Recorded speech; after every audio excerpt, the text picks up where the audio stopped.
finishes it off, and the Blue Jays come into L.A., take 2 out of 3 here, beating them tonight 6-1, and they're up 3 games to 2 in the World Series. What a ball game.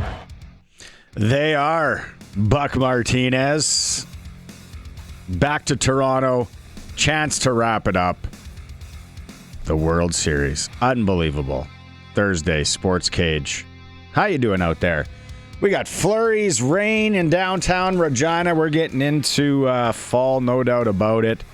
And it's football season. What do we got for the next 3 hours? We're going to talk about that Jays victory yesterday. Hear from former major leaguer from Saskatchewan. He's back, Andrew Albers. Some great insight from Albers over the last week. I'm sure he's got some more today for us. We are going to hear from Jamarcus Hardrick and Corey Mace. Why? Well, Mace is the West Division Coach of the Year. Hardrick, most outstanding offensive lineman. We're going to hear from both of them. Could have been a couple more riders, I think, if you ask most of us. But hey, that's all right. SJHL report coming up. Benny Walchuk's going to be in. That's for Chad Reach, Senior Wealth Advisor at GP Financial and Avisa Wealth. Also, what the heck is up with the anthem again in Los Angeles? Clutch performer in hour 2, Arash Madani. High school football. City finals in Regina tomorrow. We got semifinals in a lot of the other leagues. We got the female league also. We're going to touch on all of them in our high school football report for Warren Steinley, MP for Regina Louvain, in hour 2. And then hour 3, talk about us getting fancy over here. We are going to have 2 co-hosts come in that have never co-hosted the show, probably have never co-hosted a sports show. CJ Reavis from the Saskatchewan Roughriders and Mike Rose are going to be here from 5 to 6. Maybe take some questions from the people out there. So get ready for that. Oh, yeah. Glen Suitor in hour 3 as well. A little round table.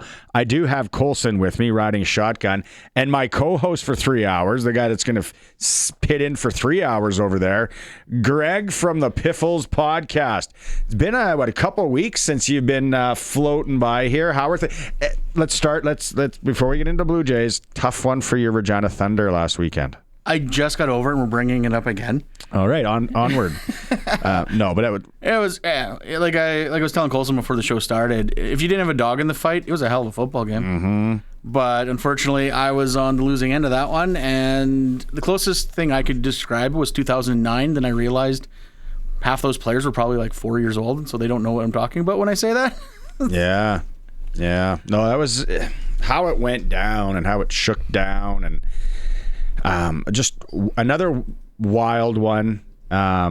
All Sasky battle again, but yeah, we can shelf that though. We won't bring it up. Last night, Trey Savage from the Toronto Blue Jays. Again, I've been talking for a couple of weeks. Not the biggest baseball guy, but I'm sure you're watching the game as well. As a lapsed Jays fan, I'm locked in on this one. Yeah. I took a sprinkle of the day. We're going to have that later. So yesterday, I'm taking the over. Like, the Dodgers are going to rough him up a little bit. They're going to score some runs. The Jays are going to score some runs. That over 8 all day long. Sprinkle on that. No. What this kid, we almost can call him a kid. I know he's an adult. But what he goes out there and does as a rookie, and a guy that played A-ball at the beginning. This guy might as well have been playing in Moosomin. Well, that's the thing. Like, beginning of the year. Look at his trajectory this year. Usually these guys are. Well, Lucas is a good example. That guy rode those buses for years, for decades, and now he's finally getting his shot this year.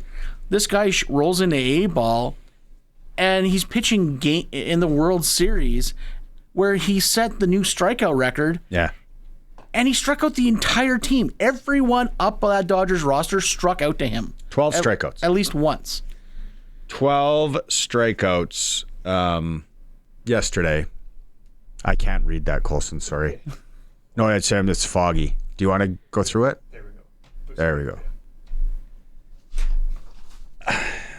If you're watching the stream, Shohei Ohtani, Aaron Judge, and Cal Raleigh have all gone 0 for 10 with 5 strikeouts against Trey Savage in the postseason. Mind-boggling. Especially that strikeout on Ohtani, where Ohtani just out of his shoes, helmet off. Mm-hmm. That I've seen that image so many times today because that is the image of the game because it was so powerful. That performance is nuts. We'll be talking about this and what he did, especially if they win. Like that's the other thing too. Yesterday, the celebration from fans in Los Angeles and all. I'm like, Chikai. Like I get it, hyped up, win it at home and all that. I'm like, I think this thing is still far from over, especially with who the Dodgers have pitching tomorrow night. And I was just like, guys, sit down. Don't celebrate too. No, don't be chirping too much. Remember what happened when we were chirping to Ohtani after game 1? Yep. We don't need you. And then in game 2, he like lit us up immediately. Hammers it up. Yeah. So cocky never looks good on Canadians. It just doesn't. It's like, let's just sit and be humble and kind of do our thing. As soon as we kind of want to get a little cocky, it's not a good look for us. That's just my opinion. You're always welcome to send in your comments, be part of the show. Prairie Land Rentals text line, 936-6262. From power tools to generators to welding, heaters, and the official Husqvarna dealer. You're going to need your snow throwers soon. 600 Albers Street, you get to deal with the owner. You can call in 1-866-767-0620. We have tickets to give away too today to the West Final. Another 2-pack of West Final tickets. Every text message or call that we get going to be entered in today. Colson has been busy the last 2 nights with the Wheel of Winning, but that doesn't matter. We got to continue. We got to get as many people entered as possible. With Halloween tomorrow, one of the things I'd like to know from people out there, comment on the Riders, comment on Hardrick and Mays, comment on the Blue Jays, whatever you want. It's your text message. You fire away. But I would like to know, I'm really wondering, so my kids kind of chirped me and my wife because they're like, what are we giving away this year for Halloween? And I think it's a lot of people in our demographic, you want to go a little bit over and above if you can. Usually. Yeah. If you can. Yeah. Because when we were grinding, when it was the grind, that was the 80s for us, Greg. And I don't know what it was like in Moosomin going house to house with pillow sack. Was it a pillow sack? And you always hit Cook Road. Cook Road was the street to go. Was it? Oh yeah. Wealth or rich? I wouldn't call it that. I grew up on Cook Road, but everyone, all the lights were on, and there's usually a few people that were getting out full size on that street. Let's put it that way. I tell my kids, I'm like, you want to know how it was? People, you would dump out that sack at the end of the night, and there would be at least 2 or 3 apples. I never had that problem. Someone was throwing in apples, and then, God bless them, there was always the people that made things. Popcorn balls. I was going to say popcorn balls. You got a lot of popcorn balls in Moosomin. The stories as a kid on what people would put in Halloween treats and how they scared the living daylights out of us. Did you know that somebody put a razor in an apple? And I'm like, I'm like 7 and 8 years. I'm like, so you think I'm going to eat that apple? Yeah, exactly. Anyway, that I got for Halloween? No. And there was that weird candy that kind of taste, and I think they still have it. It wasn't a toffee. It wasn't a, I don't know what it was. It was my favorite molasses. It was something molasses. Oh yeah, those molasses taffy things. Yeah, in the orange wrappers. Yes, the wax wrappers. Yeah, yes. Yeah. My favorite always was the people that worked at the dental office handing out toothbrushes. Yeah. I'm sure they got egged every year. I remember people throwing change Like maybe a quarter and I haven't seen that. A quarter and a 10 cent. I remember that. But back in the 80s, well, that 10 cents, you can go get 10 little berries for a penny. Yeah. That's golden. So what are you giving out tomorrow for Halloween as you prepare? Maybe some of you haven't yet. So anyways, back to the chirping. My wife does a great job. She buys two flats of Gatorade. We got a flat of pop and microwave popcorn. And my kids are like, don't be the microwave popcorn house. Don't be the microwave popcorn. And she's like, a Gatorade and a microwave popcorn or a pop? What is wrong with that? And then I'm in the other room and I'm like, whoa. I think that's a damn good pull from one house. It is. A Gatorade and who doesn't like microwave popcorn? Like, come on. So we got chirped on that. And I think my wife now is having buyer's remorse.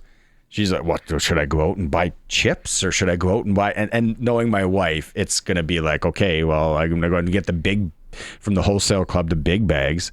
And I'm like, no, stick with what you got. Stick with the game plan.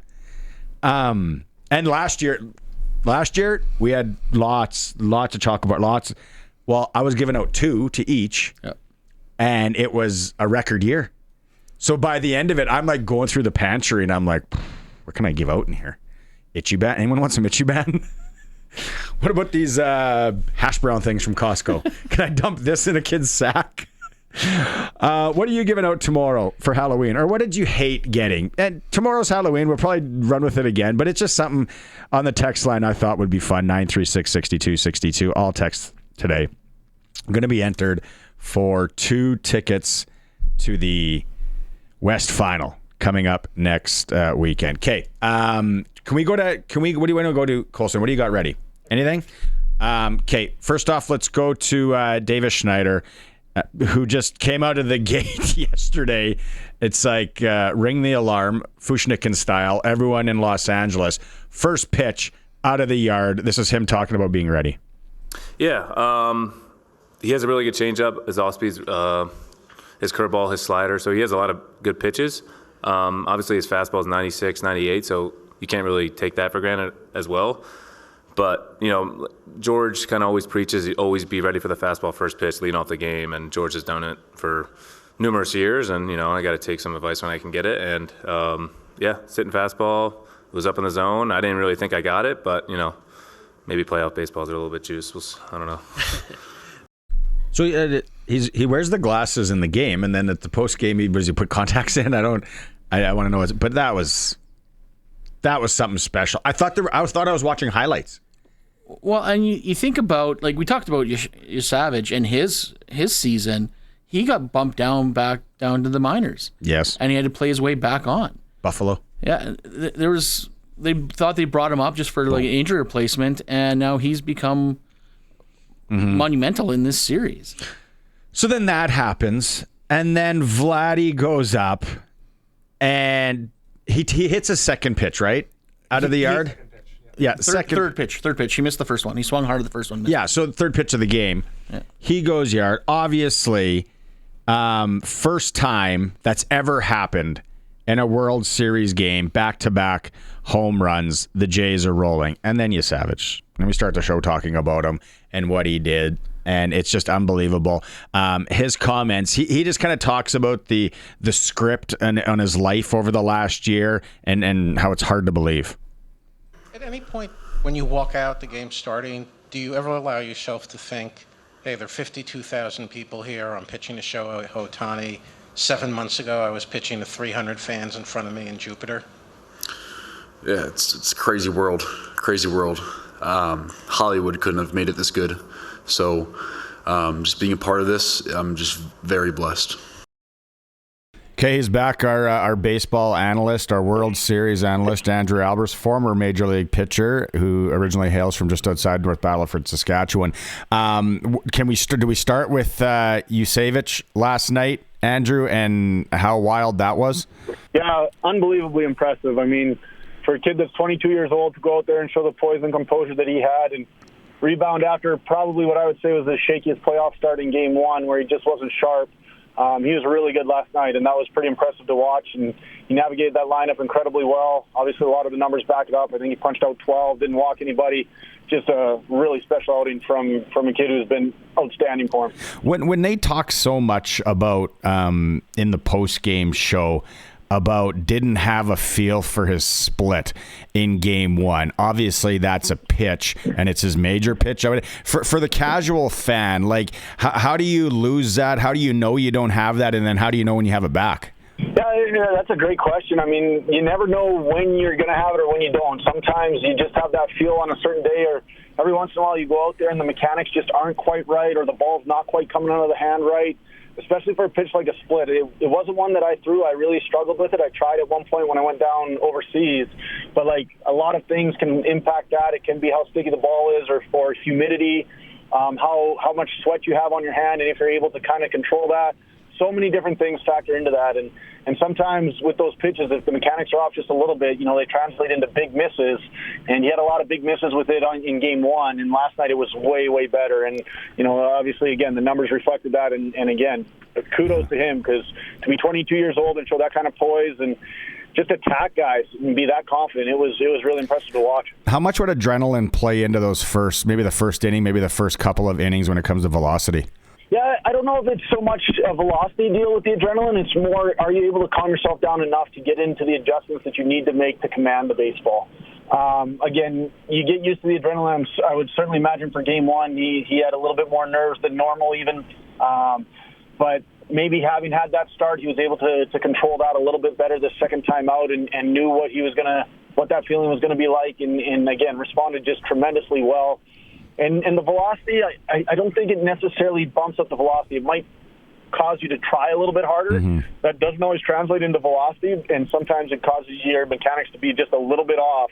And I think we saw a little bit of that in game one. And again, he obviously fixed that last night for game 5. So yesterday on the show, we didn't talk to you, but it was in game 4, and people were talking about, and it was even my son we're just starting to watch really baseball with us. He's like, hey, did you know Shohei Ohtani's got 7 pitches? And then we talked about it on the show, and we're just kind of trying to wrap our brains around this. And then it's like, we got to ask Andrew about a guy that has so many pitches, which most of us, Andrew, didn't even know there was that many pitches. Yeah, 7's a lot. I mean, I keep saying things about Shohei that I never thought I'd say before, and normally I would say 7's too many. You got Chris Bassett who does it as well, but again, Shohei's got such good stuff that if he masters 4, he's going to be incredibly hard to hit. If he masters 3, he's going to be incredibly hard to hit, right? Like you see most starters have 3 pitches. Usually you have a fastball, you have a breaking ball of some sort, and then if you have a splitter, change up, something that kind of goes the other way.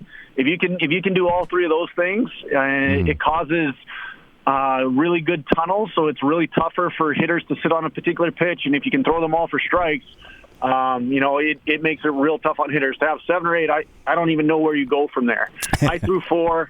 That's because none of them were very good, so I needed the extra pitch every once in a while to try to get through that third time through the order. But I didn't have Shohei's kind of stuff. So, again, to have 7, obviously he executes them. I'm not even sure what they all are. I would imagine 4-seam, 2-seam cutter, which are all types of fastballs. He throws the split. Then you think he's got 2 different breaking balls. He's got kind of the curveball and the sweeper, maybe 2 sliders. I'm not exactly sure. But that's a lot of pitches to master and to execute really, really well. You don't get unlimited reps on the mound. Mm-hmm. So, the ones that you do have, you want to make sure you're maximizing them, and trying to perfect or be really comfortable with 7 pitches is really difficult. A lot of people are making, and it was Buck Martinez who called it, Alejandro Kirk's visit to the mound as a pitcher. What would that be? Just to calm down, to kind of go through things here? How would that visit have gone that was so key in the game? Yeah, I think there's a few things that go into it. Again, you're trying to give the pitcher a breather. Just giving up a couple hits. Maybe he noticed something where the mechanics were off just a little bit. Probably not something that's going to be addressed there, but it's probably more just hey, you're fine. Mm-hmm. Go back, whether it's get to the bottom or the small adjustment that he makes with the splitter, whatever that is, and get us out of here. It's kind of a confidence builder meeting. Might talk about what pitch you want to throw first. It's a little bit different now with PitchCom. You don't have as much shaking. I know my meetings with catchers used to go that way. It's like if they came out after we gave up a couple hits, you got a guy in scoring position. The one part of the discussion was always, okay, what are we going to throw first pitch right here? And so, I mean, that might have been part of it as well. And really, again, it's just to kind of give that pitcher the moment to reset and refocus and get back to where he needed to be. And obviously, it worked really well. I don't know if they heard us on the Sports Cage and you talking the other day, but you said you wouldn't necessarily always walk Ohtani. You would kind of pitch around him. You'd pitch to him, and that's what they've been doing. Like, why did we think that all they were going to do now is just automatically give him the base, 4 balls, put him on? But what we've seen in the last 2 games is them pitching at him. I mean, again, like he is human, right? And you do have to go after him because he's such a good base runner as well. He can steal bases. All of a sudden, he can turn a walk into a double in a hurry. If especially with the new rules where you can't pick over that often. You know, the guy stole 50 bags last year, so it's not a guy that you can just go up there and walk. Mm-hmm. He is a guy you circle in the lineup, especially the way Betts and Freeman are swinging it right now, that you're not going to let beat you. So he comes up in a big spot. You're absolutely going to pitch around him. You're absolutely going to try to make sure that he isn't the guy that beats you. The other thing with that is solo home runs rarely beat you in a game. Every once in a while they will, but rarely a solo homer beats you. So as long as you're attacking, and you just got to stay out of the middle of the zone. Like, obviously, you got to make good pitches. Hitters like that feast when they get ahead in the count, and they get to look for their particular pitch, and that's where they tee off and do a lot of damage. So if you can get ahead, it forces him to expand a little bit. And now all of a sudden you're kind of in the driver's seat, and that's a big key when you face hitters like that. Is you got to find a way to get ahead in the count. You got to get strike one, and that allows you to have some success there. Instead of if you're 2-0, 2-1, and he gets to sit on a certain pitch, and in a certain location, no less, he becomes incredibly difficult. I don't care if it was the majors, the playing in the minors, or even when you're playing senior men's ball or whatever. You ever give up back-to-back leadoff home runs? Actually, I did. Ironically enough, in 2016, I started the year a little bit late with the Twins. They pulled me out of indie ball, and my first start, this was the first start of the season in AAA, I faced Ben Gamble and Aaron Judge from Scranton, and they both took me deep. And I thought, oh boy, this could be a short stint here if I don't get it figured out. Luckily, the rest of the game went a lot better, so I know I've done it once. That's the only time I can recall, but it's happened to me one time for sure. Yeah, that was wild. Okay, looking at everything's moving back to Toronto. I almost feel that it was a little bit too much last night. Okay, we're going back to Toronto to wrap things up. This thing's far from over, especially with who the Dodgers have on the bump tomorrow night. Yeah, I mean, I was fortunate enough to play with Yamamoto 3 years in Japan, and he's really good. And it's really neat for people to get to see him on the national stage here. The thing that I always say was when he was in Japan, guys went up and it seemed like they were swinging wet newspapers because they just never barreled them up. Nothing he throws is straight. Everything moves a little bit, and he does such a good job staying off of the barrel. And you've seen that in his last 2 starts. Obviously, he's pitching with a lot of confidence right now. That's going to be a battle. The Jays are really going to have to try to work that pitch count up early, try to get into that pen, because I don't think they're going to get a lot off of Yamamoto. And hopefully Gausman can go out and have a good outing and give him a chance. Is there a lot of coaching or manager input at this point as we go into this series here, or is it just athletes being athletes? You have your scouting reports. There's no question about that. I would imagine every starting pitcher goes over it with the pitching coach, especially before games. And then the hitters will have their hitters meeting every day before the game as well to talk about the starter. There's not a ton that goes in there. Everyone's going to have a little bit different approach. Everyone's going to have, probably have watched their at-bats against these starters previously as well. And everybody gets approached a little bit differently based on their swings, based on how aggressive they are, all of those things that go into it. So you have your pregame meetings. They're pretty short, 15, 20 minutes, and come up with a game plan. I would imagine those are happening right now in the playoffs. And then, you kind of go from there. After that, it's who can make the adjustments throughout the game and who can take advantage of the mistakes that get made. Okay, last one for you, Andrew. Tomorrow night, would you expect everybody's available to pitch for the Blue Jays, or some guys maybe would still be a no-go? Well, Bieber will be a no-go because he'd be their game. Or sorry, Scherzer. Scherzer will be a no-go. Yeah. He'll be their Game 7 starter. Bieber likely a no-go as well, I would think. Other than that, Lauers might need one more day as well. He might be able to come in for an inning. I think he threw 6 or 7. Other than that, I would say pretty much everybody's up. Right So, they should be in pretty good shape that way. As long as they don't have another 18-inning marathon, they should have plenty of arms, and hopefully they can find a way to get the job done. It could make for an interesting Halloween night. Celebrations on Albert Street here in Regina, 8th Street in Saskatoon. I know you'll probably be out there honking your horn and waving the flag. Right, that'll be me. All right, just imagine what it'll be like in Toronto. Yeah, no doubt, off the charts. All right, man, I know you're busy. We really appreciate this. Great insight once again, and let's see how it shakes down starting tomorrow night. All right, thanks for having me, Barney. Go Jays. Again, Andrew Albers, thanks to him for joining us.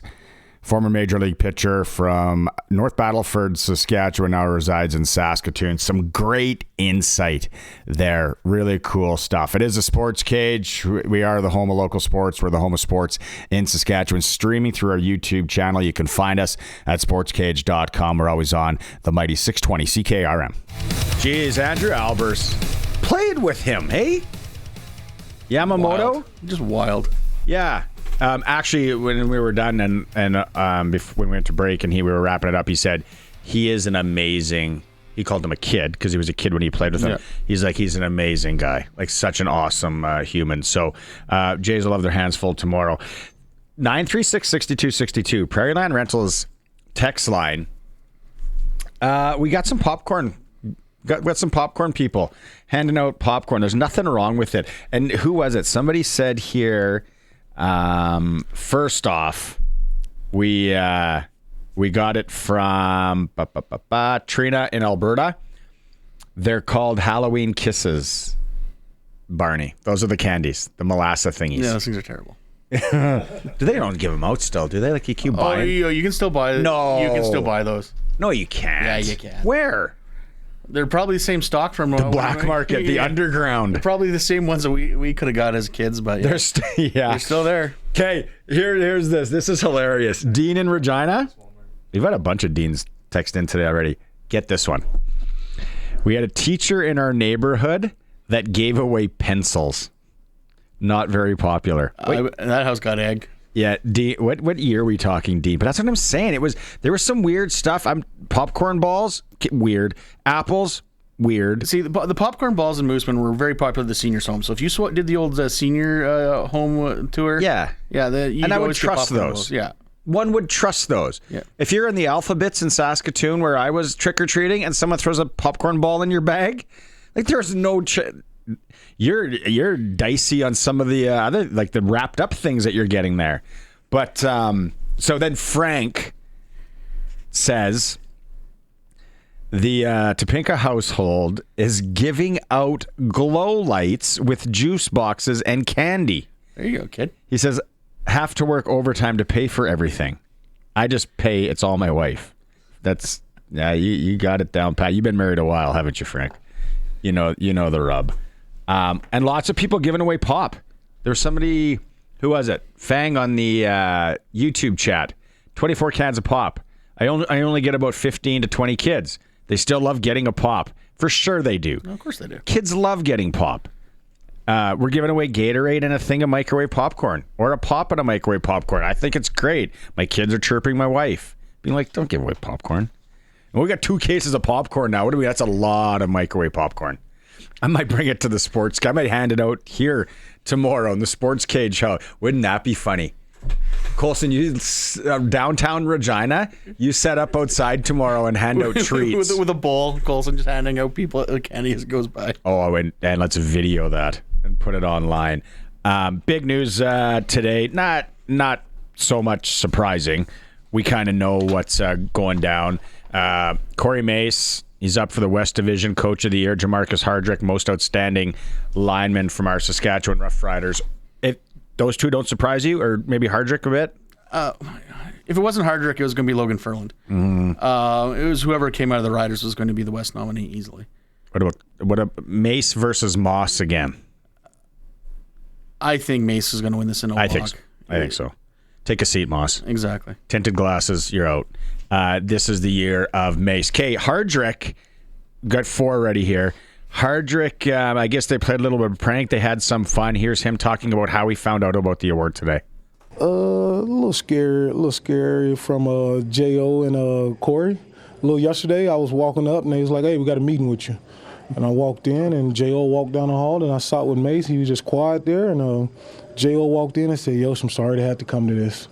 They both put their head down, and my lips started doing that because I thought I was really in trouble. And he said, yeah, you're the West Outstanding. So we hugged each other, told them thank you, thanked them for everything, for a chance, believing in me after injury, and yeah, thank you. That's the thing. And you don't have to be like a hardcore fan, or you don't have to be even Jeffrey from Calgary that's texting in, and the guys from Winnipeg and all that. A guy that went through that injury at his age last year, he sat in this chair. He co-hosted with me last year. I saw the scar on his knee, on his leg, and I'm like, I don't think this guy plays again. Well, knee injuries for offensive linemen, doesn't matter what age you are. You're carrying that much weight on a surgically repaired knee. Like, you typically you don't come back the same guy. He's the same guy. Yeah. Full disclosure, I was like, no, we're not playing again. And then I'm like, oh, he's at camp this year, and I'm like, oh, right, that's nice to see him. Maybe they'll, And then is he going to play a bit? Is he going to make it through? Maybe they'll bring him on the coaching staff. No, Barney, you rube. How about he's up for offensive lineman of the year? Jeez, that's a really cool story. He does talk about how and just kind of what the award means to him. A little scary from J.O. and Corey.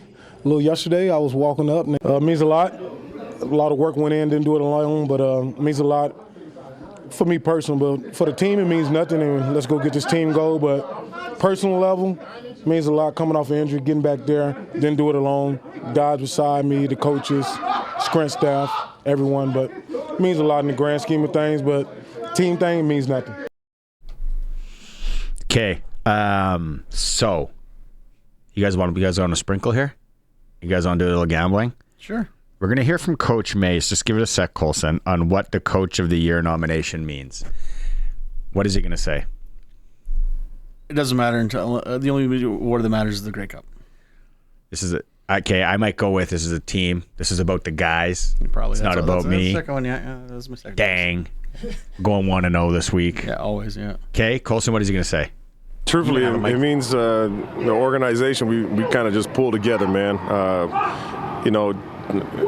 I think most coaches would tell you we would look at that as a team award, an organizational award, man. So much goes into it. Humble just to represent the organization. Yeah, that's the Mace we love. He didn't say dang, though. No. He does talk about Hardrick and his award. Yeah, I think everybody in the league knows how good he can be, how good he is. But just so proud of him for, how things ended for him last year, the work that he put in to get back on the field, and obviously the way he's been playing this year, I think hasn't gone unnoticed. So, well-deserved. A lot of really good offensive linemen in the league and truthfully on our team. But Yosh has just been kind of playing at a different clip. It's funny. Him and Mace, right? Play against each other. Yeah. It's comical. Mace 3 Colson here because he remembers playing Hardrick. Mace 3. You got that one? Mace 3. What do you remembers about playing Hardrick in 2014? It's crazy. I didn't. And he mentioned it, and I went back and I watched the game, and he was still doing the stuff that he does now, towing the line. I think he tossed me on my tail a couple times, so there's a reason he's playing and I'm coaching. You can still play coach. Player coach. There we go. Let's get him in. The old Reg Dunlop. That's right. You got to work on the power play. Okay, and then Hardrick on his first CFL start with BC when he lined up against Mace. Oh, we got to know each other pretty good. I respect him, respect that guy. 2014 was my first year, so that defense I was going against, I didn't know anything about.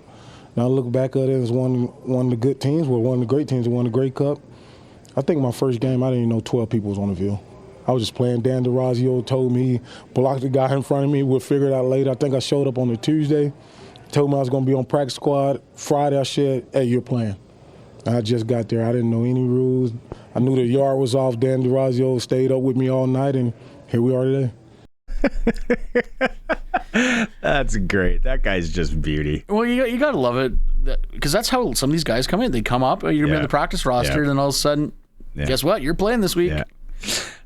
Hour 3 is going to be a lot of fun here today because Mike Rose and CJ Reavis are coming in to co-host the last hour. So we're going to have a lot of fun with them. We'll pick up this conversation as well. We'll obviously talk to them about Mace and Hardrick a whole lot more.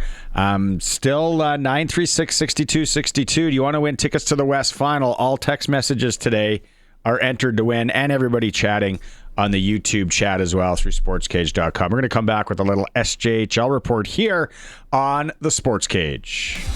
Boom, heavy metal music. Benny Walchuk. There you are. Where are you? There you are. SJHL report. Interesting week, but let's start quickly. Can we do we have the power rankings? Colson, big 1 second guy. Nice hat, Benny. Did you hear? Let's start with this. Starting next week, thanks to the commish and Jacob from the SJHL, when we do this SJHL report for Chad Reach, next week we're starting to give away exclusive, almost one of a kind, SJHL Sports Cage hats. Have you seen them? I like them. Yeah, they look pretty nice and like clear color, but it's I like strapping. So I'm sure we'll have some giveaway in the SJHL rink, but it's gonna be good to see. Yeah, you're getting a few. I think there honestly is only 50 made, and that's what we want to do. Keep it exclusive, and you're gonna take a few to give away. Have fun doing that. People are gonna be all over you. So your face is on doors in arenas. Like you're popular. People are gonna want them. But they're that new style hat that a lot of the kids are wearing. They're the new style of the old hat, kind of, right, Benny? They are. Yeah, it's at that. I don't know what it's called. A lot of the guys, I'm actually in the school right now for getting ready to coach football. A lot of the kids are wearing those hats. I'm not sure what they call them. I have to probably get them there to see what the name is. But yeah, it's going to be good. It's going to be nice fitting hats, and it's going to be great. I know we're getting to Toque season here soon, but I'm still going to rock a hat. Maybe a Toque hat combo. Toque hat combo, very popular in some parts for sure. It's that hat. And then paint the picture. We're going to tweet it out as soon as we get confirmation and all that, and you can see what we're dealing with here. It's like Morgan Wallen's wearing them. All those like country superstars that are hunks with their mustaches, they wear them and they look good, and then the girls go crazy. So we got those to give away starting next week. Okay, what do we want to talk about here? Power rankings, do we got them? Let's go. What are we seeing this week? Who's up, who's down, Benny? Yeah, this is kind of a battle at the top right now. Weyburn hasn't played since October 18th, so they're kind of there by default. I think they have a 10-2 record right now this season. And then Humboldt's probably playing the best hockey right now in the SJHL, getting great goaltending. And, of course, Jacob Streets, he's got 16 goals, which is unheard of here in the first month of the season. So they're pretty well. The people that have jumped up the most right now is the Battleford North Stars. I think they were 9th or 10th in the last couple of rankings. They've jumped up to already number 5, and they played some good hockey. They went to Estevan and had 2 very good outings against the Estevan Bruins. Nippo and Hawks kind of staying put right now. Kindersley dropped a little bit down from 2 to 3, but they're still playing good hockey as well. And then you talk about Flin Flon. They lost 5 in a row, but then they had a big 11-0 win in Yorkton and had a good outing against the Humboldt Broncos. So those are a couple of teams. And then you have teams like the Melford Mustangs that have played some decent hockey, maybe hasn't played as much as of late, but they're kind of sitting there in the 7th and 8th range right now. So not a lot of movement, but still some big jumpers. But still right now it's the Weyburn Red Wings and Humboldt Broncos that everybody's trying to catch.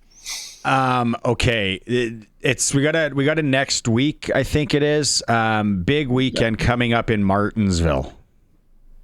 Yeah, great arena there in Martinsville, first off, and a heck of a brand new arena. Of course, it's the Western All-Stars Challenge. So this is the top 20 players under 19, so 19 under, so 2006 born and later. They're going to compete against each other in a couple of games, and this is kind of a selection camp for Canada West for the World Junior A Challenge, which will take place in Trois-Rivières, Quebec, coming up in December. So it's a chance for these guys to play in front of the brass, which is led by Trevor Blevins of the Melford Mustangs, Mike McCulloch from Niverville, the MJHL. They're kind of the head coach and general manager of that team. So they're trying to, the last time these teams players can play in front of these teams. So it's that, and also there's going to be some NCAA scouts. There's going to be youth sports scouts, NHL scouts. So it's kind of a little bit of extra exposure for some of these players. So I know you look at the roster, broadcasters, players, coaches, I'm sure they want their players. Maybe some players that we didn't think would be selected were, and some players that weren't selected should be on that roster. So it's always a debate, but Canada West is trying to put the best team on the hockey ice. It might not be the best players, but it just kind of has to be an identity of a team. It has to be a full 22-man roster, and this is what they're going to pick. And now it's a battle between the AJHL, MJHL, and SJHL, because that's where the Canada West comprises from. All right, it's the SJHL report brought to you by Chad Reach, Senior Wealth Advisor, GP Financial Services, and Aviso Wealth. Looking at the schedule, so we got what, 3 games on Halloween tomorrow night, and we're looking ahead to Saturday. Which ones should I be circling? This is tough. Is it Melville Nipawin maybe? I don't know. Yeah, that's going to be a good test. Of course, Doug Johnson, every time he goes back, he wants to beat the Hawks because that's a team that let him go a few years ago. You got Weyburn Estevan coming up on Saturday as well, the Battle of Highway 39, the first installment of that. So you got the Kindersley Clippers, Humboldt Broncos coming up on Saturday as well. So those are a few matchups to keep an eye on, but I know a lot of the teams around the league on that Halloween night tomorrow, they're going to have some Halloween themed themes. So if you're an adult or you're a kid, wear your costume to the games, and maybe the best costume because somebody can dress up as a commissioner. We'll see if anybody across the league will dress up as the commissioner because it's pretty easy to do, but we'll see what happens. Yeah, just walk around with your golf clubs and send tweets from golf courses every day in the summer. That'd be the commish right there. We're on the boat. Yeah, we love you, commish. His cooking stuff. He's a culinary expert as well. His cooking pictures are always. I think his wife does it, and he just takes pictures for it. But what are you going as tomorrow, Benny? Come on, I know you're coaching football. You guys are in a heater this weekend. I got the high school football report coming up next hour. But what are you going as tomorrow? I'm not sure. I might put my Blue Jays uniform on. Maybe I'll be a Blue Jays. Maybe I'll be the Game 6 starter or something like that. So I'll put my ball uniform on with my Blue Jays jersey. I got a Cookie Monster Oscar the Grouch costume I might put on too. So we'll see. It's going to be a little bit cooler, so maybe I'll warm up a little bit with those outfits.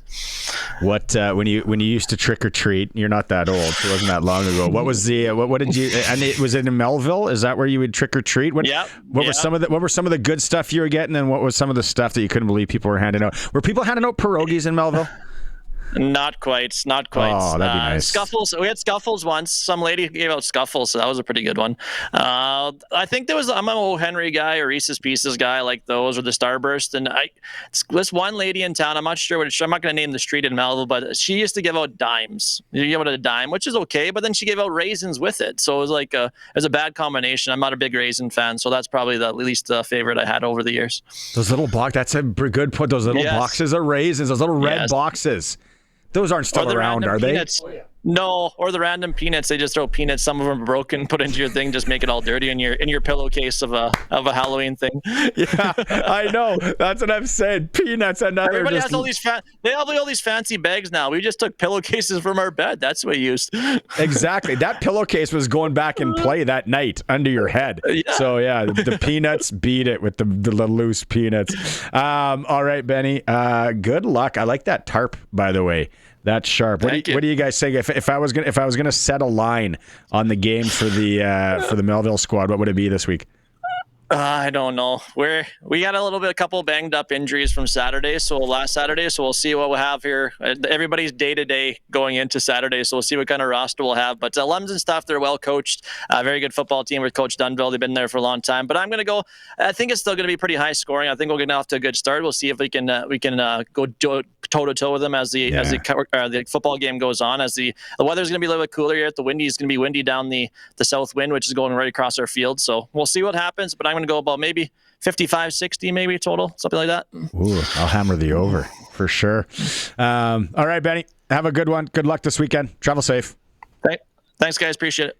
Right on. SJHL Report with Benny Walchuk. It's brought to you by Chad Reach, Senior Wealth Advisor, GP Financial Services, and Aviso Wealth. If you have an employee plan, a lot of you, and you're maybe retiring or you just want a second opinion, it might not be the best thing for you.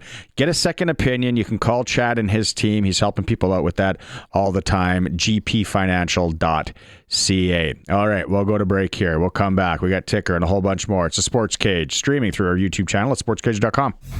Nominees for the year-end honors in the CFL today. Corey Mace is up for Coach of the Year. He's going to beat Jason Moss from Montreal. Jamarcus Hardrick, most outstanding offensive lineman from the West. So a couple of riders on there. Could have been a couple more, if you ask us, right? What to watch tonight? National Football League. Baltimore, Miami. Oof. I don't know. That might have to be our sprinkle of the day a little bit later. I might have to dive into that. National Hockey League tonight. Calgary and Ottawa. Vancouver travels into St. Louis. Winnipeg's home to Chicago. And the Oilers welcome Rangers. Those are the Canadian teams. Prairie Junior Hockey League. Tonight, Assiniboia Southern Rebels, Regina Silver Foxes, 7:45 puck drop there. Male, U18 AAA. Legionnaires are at the Saskatoon Blazers, and then here at the Sixer, Regina Pat Canadians welcome the Saskatoon Contacts. Saskatchewan female U18 regular season tonight in Notre Dame. The Regina Rebels in town, 7:30 puck drop there. Sports Ticker in Hour 1 is for the Bundle and Save event with Reliance Heath. Rent a new water heater and softener together and get $400 in cash back. Call on Reliance today. Okay, text line. Let's go right now. CJ out in Milestone. You're entered to win 2 tickets to the West Final. Great tweet on Halloween treats. Well, I don't know. Maybe I'm wrong. I think it's Boss. His wife went to Costco. Free plug. And she bought hot rods. Gonna drop hot rods. Great play. Isn't it? Good play. Yeah. Like at our age, we don't want to be crushing too many hot rods. Seriously, you eat. When's the last time you had a hot rod? Like I feel my arteries just clogging when I bite down on one of those things. But a hot rod's a nice play. Beef jerky, a little beef jerky sampler would be a good thing. Not loose. Yeah, just loose beef jerky, like the loose peanuts. Like, come on. Yeah. If you got something to say about what are you giving away for Halloween? Because some of you are going out tonight and buying. Somebody did ask here about the popcorn that we're giving away. We're not popping it. We're giving away the bags. I need 3 minutes. You just sit right here. How many are you? There's 6. Hold on. Using my neighbor's microwaves. No, we're giving away microwave popcorn and a Gatorade or a pop. I thought it was nice. Wife's good. Kids chirped us. Our own kids chirped us. They're like, don't be popcorn people. Nothing wrong with it. What are you giving away? We got the old mix bars. Yeah. How many of those have gone down this week? As you to keep them somewhere far sealed. away? Still sealed. Oh, that's a slippery slope when you buy them too early. Yep. It's like those little Aero bars and the Kit Kats, and they're too handy. See, well, I've got the ultimate hack. My kids are gluten free. Oh. So I get all like the Kit Kats and all that stuff that comes out of their bag after. So yeah. I avoid it till after Halloween. Someone let us know that those raisins are still out there. I thought I've seen them recently. Yeah, the old Sunmade or Sunripe, whatever. Yeah. Has anybody given those away for Halloween nowadays? I know you want to be healthy. I get, some of you, I get it. Especially if you're a bike lane guy. And I get it. But it's Halloween. Give the kids their one day. Let them get all sugared up. The other, like some of these kids that are playing in semifinals, like Benny's crew, 6 aside, 9 aside. We got the high school football report coming up tomorrow night, and then you got a big football game on Saturday. You're gonna have to rein it in. Well, or you get that little sugar rush, a little amped up, and crash tomorrow night. Have a nice sleep. Lots of people giving away soda pop these days. I think it's a good one. It really weighs down that bag, though. Oh, it does. For the kids, you got to make sure you got things reinforced there. That pillows. Did you ever get freezies? Yep. Yeah. Well, I don't know if I did. I seen my kids get it. Yeah, loose freezies all the time. Yeah. Loose peanuts, beat it. Oh, geez, that was a bad one. All right, that's hour 1 in the books. You want to win tickets to the West Final? 936-6262. Greg's here. Colton's here. We're going to take a break. When we come back, after the news, Arash Madani will be with us. SportsCage on 620 CKRM. Welcome back to hour 2 of the show. Greg's with me from the Piffles podcast. Colson's in the producer chair. Hour 3, we're adding 2 other to the posse here. We're going to have Mike Rose and CJ Reavis from the Riders join us for the hour and co-host as we talk to Glen Suitor. But in this hour, we got Sprinkle of the Day coming up. Clutch performer Arash Madani on our high school football report Friday night lights. Back out on the Prairieland Rentals text line at 936-6262. If you're texting today, you're in to win tickets to the West Final. Captain Harvey Ryder, he's giving away tomorrow chips, caramels, and rockets and skull rings. The caramels are... You got to give something with the caramel. I was gonna say those are still the craft ones, like the cute. Yeah. And people that love those things, and everyone else doesn't. But you got to be, if you got, what is it, cavities or crowns in your teeth? Oh, good luck. Those can pop out. Then you got to run to the dentist on the weekend. So, but I like the chips. Strong play on the chips. You get the big bag. Mm-hmm. Yep. Be a baller this year. Go with the big bag. Somebody wants to win the Rider tickets with no name, no number, no nothing, but they're giving away popcorn. There you go. They're like us. Why wouldn't a guy have some popcorn, they said, or girl? Yeah. Let us know, 936-6262. If you want to talk about the Jays game last night, too, and what happened there. Ooh, mama. Going back to Toronto, chance to wrap it up. Maybe a question tomorrow we have is, like, if they win tomorrow night, is there some sort of celebrate? It's been 30 years. It's been a while. Are we celebrating? I think so. Is it Albert Street? Is that where we're going? Are we changing it up this year? I wouldn't be shocked if there's going to be a bunch of people honking their horns up and down Albert. Let's switch it. Let's take that stuff out to Quants or somewhere. Take it out to the Creeks. What's that big street in the Creeks? It's got all the fancy restaurants and stuff. You know what I mean? You don't like that idea? Middle of nowhere. Take it off, Albert. Go somewhere new. Take it to the Creeks. Is he there? Yep. Whoa, hold on here, though. Joni. Hot dogs? What? You're giving away hot dogs? And how do I get in on this? One, are they just loose hot dogs? Are they those candy ones? If you're seriously giving away hot dogs, I need to know more about this. And are they raw or cooked? You might want the roller on the porch. Yeah, like people roll up, you give them a bun with a glove on. Yeah. And then you put the hot dog in, help yourself to the condiments. Geez, that'd be a play and a half though to give away hot dogs. Fresh cooked glizzy would be nice, but I'm just picturing someone just throwing in like the loose hot dogs they got at the bulk bar. What about a nice burger? There you go. Why stop there? Why stop at pork missiles? Let's go take it to Joni. Nice one. You're entered to win the tickets. Let's get talking with Arash Madani. It's time to go coast to coast with Arash Madani for Smart Investing Solutions. Be smart with your money. Call Brian Gawley at Smart Investing Solutions, 546-2533. What was it like trick-or-treating in Truro, Nova Scotia? Well, they gave away candies and chocolates and chips and all those things. You remember? I was trying to think while you guys were talking. The best houses had the cans of pop.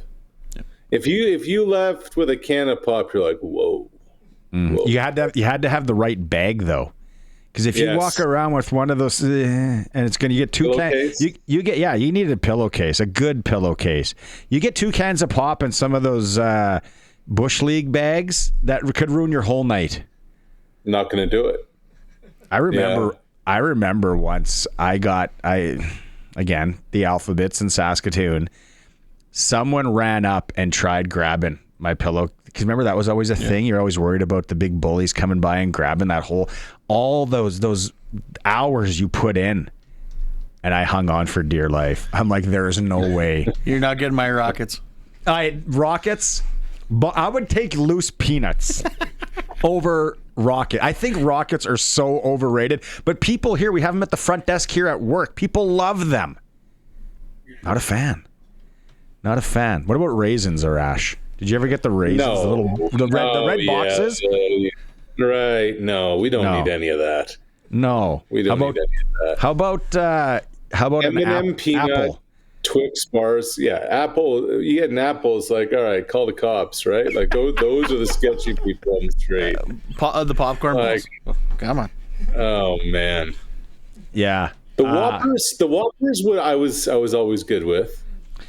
That's a selective taste, though. It kind of falls into the caramel. You're either all in on Whoppers or you're get these things away from me. Oh, I'm all in on Whoppers. I will admit that. That's very fair. So chocolate bar rankings. What do you guys got as a 1-2? Wonder Bar. Like this. No. Crunch. Yeah. Wonder Bar. Yeah. Those are always my kids are 14 and 12, so they've been trick or treating now for, I don't know, 10, 12, however many years. Those are always those things that stick around until July. I'll bring those to you. I will gladly take them. Okay, Wonder Bar and what? Crispy Crunch. What about you, Arash? I'd probably have to go Kit Kat. I know it's not a bar, but I'd probably go Smarties. Wow. Smarty guy. What about you, Colson? M&M peanut, yeah. I don't have a mic today. Kit Kat's a good pick. And then I'd probably go Coffee Crisp. Yeah, Coffee Crisp, solid. Oh, I go O. Henry and Arrow. Arrow's solid. Arrow is solid. Yeah. Even if you melt it down, you put it on a strawberry maybe or something. Whatever. 936-6262. Bringing fruit into this now. Joni is saying she's cooking hot dogs. There you go. She's giving away. Can you send us a picture of that for Monday or Tuesday, please, Joni? Let me know your address too. I might come by for one tomorrow night. I'm craving a hot dog now. So, yeah, like what he does, what the rookie does last night, you savage. I don't know, Arash. Like it's. Can you write that? Let's just pause real quick, Barney. Let's just pause real quick. Tomorrow, the Toronto Blue Jays can win the World Series. Like that's wild. You know, like we get into the weeds. We talk about series. We talk about all the stuff, but just like you kind of almost like have a pause. Is that tomorrow at home, the Toronto Blue Jays have a chance to win the World Series, and if they don't do it tomorrow, they can do it the next day to bring a championship to Canada for the first time since 1993 in Major League Baseball. It's pretty wild, isn't it? It is. I said earlier in the show, and watching, there were so many Blue Jay fans. Mind you, it is Los Angeles. It is Los Angeles. It's easy to get to. There's a lot of Canadians that live there, and it's not a bad place to go if you're going to go watch a game and pay whatever. Yeah, perfect.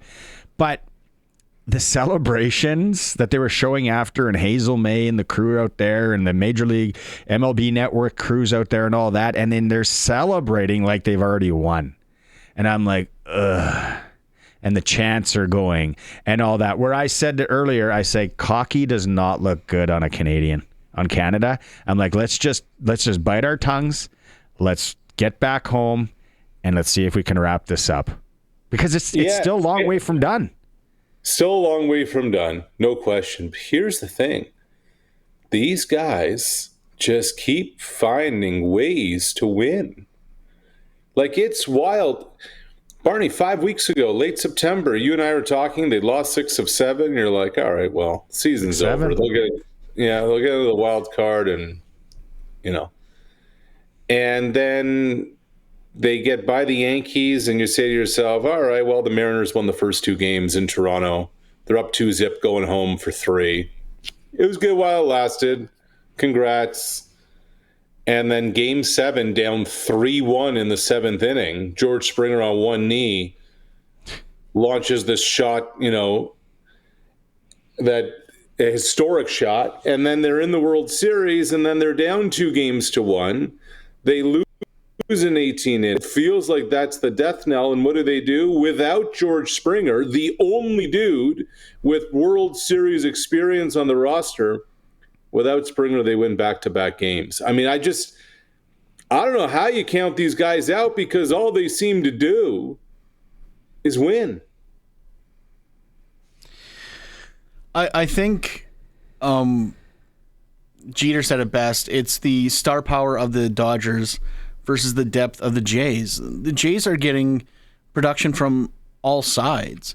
Like at the end of this, Barger's going to be a star. Schneider's going to be a star, and they're not even the best players on the team. Yeah, and who knows for how long? Like, is this sustainable? Is this going to continue? I guess it doesn't matter. But here's what's happened, which is just fascinating. Since the 7th inning of Game 3, when O tied it with that home run, the Dodgers scored 1 run in the following 11 innings. And then they scored 1 whole run last night and scored 2 runs the night before. The Dodgers, with their vaunted offense and their big bats and all those things, and really one of the runs came in mop-up time in Game 4. Ohtani has done nothing since the home run. Mookie Betts has fallen off the map. Freddie Freeman's done very little. So on and on it can go. The Dodgers aren't them. Granted, Savage was out of this world last night. But now you kind of wonder, okay, are the Dodgers doing the thing that they usually do in October again? Like when you go back the last 10 years, the narrative has been, this is the team that continues to fail, choke, not deliver, underperform, whatever you want to call it in October. Are they doing that thing again? Certainly seems that way with 1 or 2 games left in this World Series. Freeman said, I think after the game last night, he's like, we were down 2 to San Diego last year. Yeah. Let's see. I mean, at this point, you're just like, okay, do something. But I don't know. Like Yamamoto, Gosman tomorrow, I think we're in for a treat. And then Game 7, all bets are off if it gets to a Game 7. We talked to Andrew Albers in hour 1, and he was kind of going through some things, and he actually played with Yamamoto. So he was saying Did he really? For 3 years in Japan. He's like how unbelievable of a guy he is. And just what he can do. And I think, what did he say? It's like a wet newspaper. It looks like sometimes the guys are trying to swing at. But I asked him, I said, what happened to all this talk of we're just going to put Ohtani on? Where Albers said, no, you got to pitch to him. He's a human being. You still got to pitch to him. You can try and pitch around him, pitch to him. And that's what the Jays, that's the one thing, Arash, that I'm just like, whoa. Didn't we all think and say that they were just going to free pass him? And that hasn't been the case the last 2 games. No, it hasn't. And other than the Kike Hernandez home run last night, Barney, I mean, like they're just not getting offense from anybody. Your good friend Kike. Yeah, good hair. 4 hits last night. What was it? 12 punch outs by Savage. Yeah. And like I don't know what Albers had to say about this kid. There is no comp in professional sports for Trey Savage. Mm-hmm. This would have been Tom Brady not in his second year in the league coming in for Bledsoe week 3 and leading the Patriots to a Super Bowl. This would have been if Tom Brady was signed off the couch in December as a rookie and led the Patriots to a Super Bowl in February. Like, it's not just that Savage is a rookie. It's that he didn't even exist on anyone's radar until September of this year, and now he's come in and just taken over baseball. He's shutting down the biggest payroll in baseball. His splitter is ridiculous, and he's continued to do it. A dude who's pitched more career postseason games in the big leagues than regular season games. It's just wild. You know, I was thinking about this last night, and I had to just pull it up again because memory ain't what she used to be. And I'm like, the only comparable in my lifetime, you mentioned the Brady thing. I know a few things about that. Big Patriots fan. The only thing that I can remember that would be remotely close for me, and it still isn't, is 1986, January of 1986. If Don Hewitt's listening, or was it Dan the Habs fan? John the Habs fan. Patrick Waugh took over as the starter for the Montreal Canadiens, and he was like lank. Look like he was wearing street hockey gear, and he's out there and he's twitching his neck and banging his post, and they ride him to the Stanley Cup. Yeah. The only thing for me, from just Barney, the comparable. What this guy does, and now the pictures are coming out of him playing in Vancouver early in the year and playing these basically pickup men's games in some places, and now this guy's chucking in the World Series 12 strikeouts. It's wild. It's just, it defies logic. It's beyond belief. It's amazing to witness. Like Max Scherzer. How about Max Scherzer in the dugout? All Scherzer's trying to do is talk to anybody. He's just running around. He's throwing stuff. He's pounding it on the top step. Spitting sunflower seeds everywhere. Yeah. It's amazing to watch. Max Scherzer 6 years ago started Game 7 and led the Nationals to a World Series title. And 6 years ago, Trey Savage was like in grade 10. Trick-or-treating. Yeah, probably. Trick-or-treating. Yeah. Wondering what these Rockets are. Switching over to football for a second, the CFL awards were announced today, the finalists. Obviously, Saskatchewan has Hardrick and Mace. I think those are fairly safe bets for the green team. Was there even a point to nominate anyone against Nathan Rourke in either Canadian or outstanding player? I think outstanding player. I don't think there was an outstanding player in the league this year, to be quite honest with you, guys. Like, when you think about the most dominant player in the league, wire to wire, did one really exist? Like, Rourke struggled for a little bit. BC took a little while to find its footing, etc. Maybe Rourke's, the Avalanche, like the favorite to win it by a landslide, just because there was no other real competition. Like, who's number 2? I guess it's Bo, but Montreal didn't really have a quarterback or a dominant player, even though they are the most dominant team in the East. Toronto was a grease fire. Ottawa, forget about it. Like, on and on we can go. So I guess, yeah, like, you look at it and you say, okay, Rourke's going to win, but also, like, if you're going to put a top 5 list together, I think we're going to have a real hard time saying who's 4 and 5. It's a very good point. Throughout the year, there's like no constant. Yeah. Yeah, like, Logan Ferland. Honestly, like, ask not like hardcore CFL fans, but like, if Winnipeg, I got one right here with me. There you go. If Winnipeg doesn't get into the Grey Cup this year, ask the majority of the people who are watching the Grey Cup who the nominee for the Bombers was for most outstanding player, and I bet you very few people would know who that player is. Something to ponder. Well, for sure. I know who it should have been, but they decided not to run the ball that much this year. But that's beside the point. Right. Yeah. Sure. All right, my man. We spent 7 minutes talking about Halloween, and then now we're already at 24 after the hour. That's what it's all about. Okay, have a good weekend. Have fun tomorrow. I hope you're out there celebrating. I want to see you on TV doing something crazy with a sack full of candy. Climbing a light pole. Full of rockets. Have a good weekend, bud. All right, see you guys. Right on. Coast to Coast with Arash Madani. It's always for Smart Investing Solutions and Brian Golly. Be smart with your money. Call Brian at Smart Investing Solutions 546-2533. We got some texts to get through here on the Halloween candy front. People want to win West Final tickets, so they're letting us know. They're letting it fly. We got our first puff wheat of the day.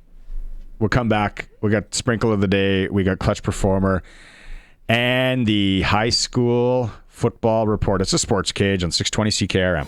Okay, Clutch Performer. First, you guys, Colson and Greg on the other side, you guys have one. It's really good. You guys go first. Well, you got to go the easy one. Trey Savage. Not for the pitching performance. No, but for still sets a World Series record, and then he still carries the beers as a rook because that's what you do. That was impressive. I had the video saved somewhere. Now I can't find it. Oh, well. Okay. That was Clutch. Unclutch again for the second time this week. We could have went third time. It's almost like they're punking us, they're pranking us, they're laughing at us. Major League Baseball, the Canadian national anthem again last night. Here is Rufus Wainwright. Oh, Canada, our home and native land, true patriot love that only us command, car ton bras portait l'épée.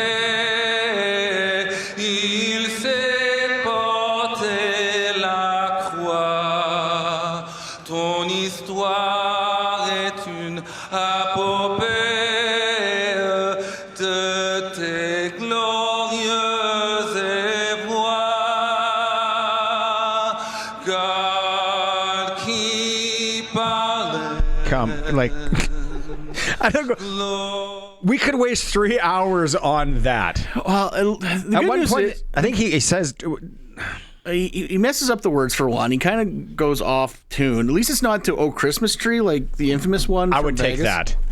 At least it's totally butchered. This he screws up the words and then he goes into French. Well, that's even funnier. Like, he screws up the English and I'm like, oh, he's actually going for the French. And I'm not a big fan of the blue jean sport coat combo.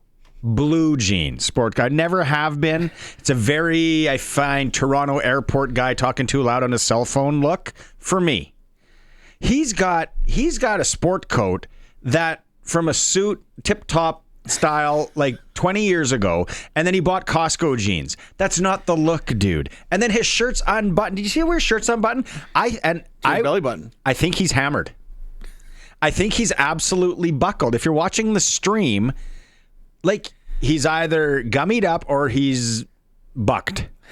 His eyes are closed. He might be having troubles keeping his balance. And there. what was all three performances of the national anthem are just absolutely butchered. Rufus Wainwright. And it's got to be. Is that on Major League Baseball? Is that on Los Angeles? And then I saw on Twitter today, and the only play for Canada, I think it was Rod Black. Rod Black knows a thing or two about the jean sport coat combo. Let the fans sing it tomorrow night. 100%. Just have somebody walk out there with Rod Black should walk out there. It's Halloween. Put your mustache back on. Walk out there in your old TSN jacket. Hold the mic up. You start it, hold the mic up, let the fans take it. Do you even need to start it? Do you think? I think you need to start like that guy in Edmonton does. Yeah, you need to like kickstart the engine and just let it roll from there. And then hire Bubbles, I don't know, some comedian to do the American national anthem and screw that bad boy up and see the outrage. Oh my God! I love the American national anthem. I think it's got it's kind of a toe tapper, but have someone hack that up. Let's see what you can do. Too bad the guy from Vegas isn't still alive. Bring him up. I was going to say, okay, here's the problem. I'm not trying to bring politics. The minute you do that, we're getting a 50% tariff on us if we screw up the national anthem. Carney will fix it. He's got elbows up. He's our boy. Elbows up guy. All right. Clutch performer. That was fun. For Nick Service in Emerald Park, your local Massey Ferguson Challenger, Rogator, Gleaner, and Fent dealer. We got the video up of Trey carrying the beverages for the boys right now. Yeah. Found it. That's so solid. Yeah, he's literally walking to the bus with a bag of beers because he's the rookie. Yeah, that is great. Colson, I'll give you some time here to pull up. Let's do Sprinkle of the Day while we're here and Greg's here. Tomorrow night we're going to be tackling baseball again for sure.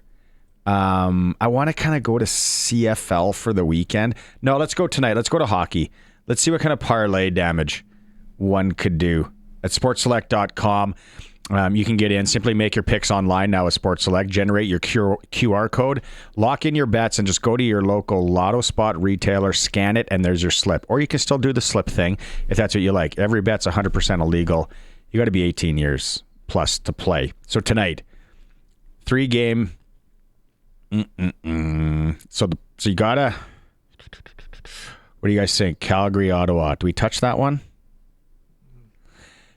You know what? Calgary, Ottawa, Throw down a tie after regulation. Calgary stinks, though. Calgary could enter Provincial A this year in Sask. They are not good this year. I can't. They had so much hope after last season, and they are just not. Okay, let's not look at that game. Let's go. Let's go Jets. Jets Blackhawks. Jets a heavy favorite. Ride the favorite there, and then Vancouver St. Louis. Yeah, Vancouver St. Louis got nice odds to win in regulation. I like my Pittsburgh Penguins against the Wild. I know they're the underdog, but I like a good road dog. Where is that? Right above Vancouver. Right above Vancouver. Yeah. 290. Yeah. To win in regulation. Okay, so you parlay Winnipeg as a favorite at 155, and then you select Pittsburgh at 290 to win in regulation. And then this is where we'd screw ourselves, but let's do it as a 3-gamer. And then we take the Oil to win at home against the Rangers in regulation. Boom, right there. I could generate the QR code if I want. It says 5 would pay me $40.50. Generate a QR code, stop at your local auto spot retailer. Boom, you're done. Lock your bets in. Money in hand, the original sportselect.com. Do it on your phone, your computer, or you can just go in and fill out the slip like we all used to back in the day of getting raisins and loose peanuts. All those free golf pencils they got at the old lotto spot. Yeah, I got yelled at the other day from a guy downtown. I'm like, do you have a pencil? I need to fill out my slip. He was like he was Jack Klumpus with that pen on Seinfeld that was so important. And I was like, you get these for free. He's like, I need it back after. I'm like, yeah, no, I'm going to take it, bud. Okay, so back to the Prairieland Rentals text line. Oh, Joni, you're a beauty, making hot dogs. Where's the one? Oh, right here. Darcy from Melville. This could be text of the week.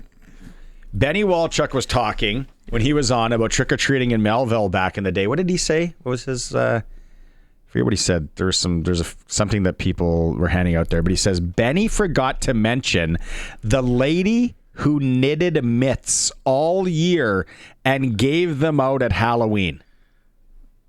Yeah. That's next level. Yeah, well, Benny brought up the scuffles, but he didn't bring up the mitts.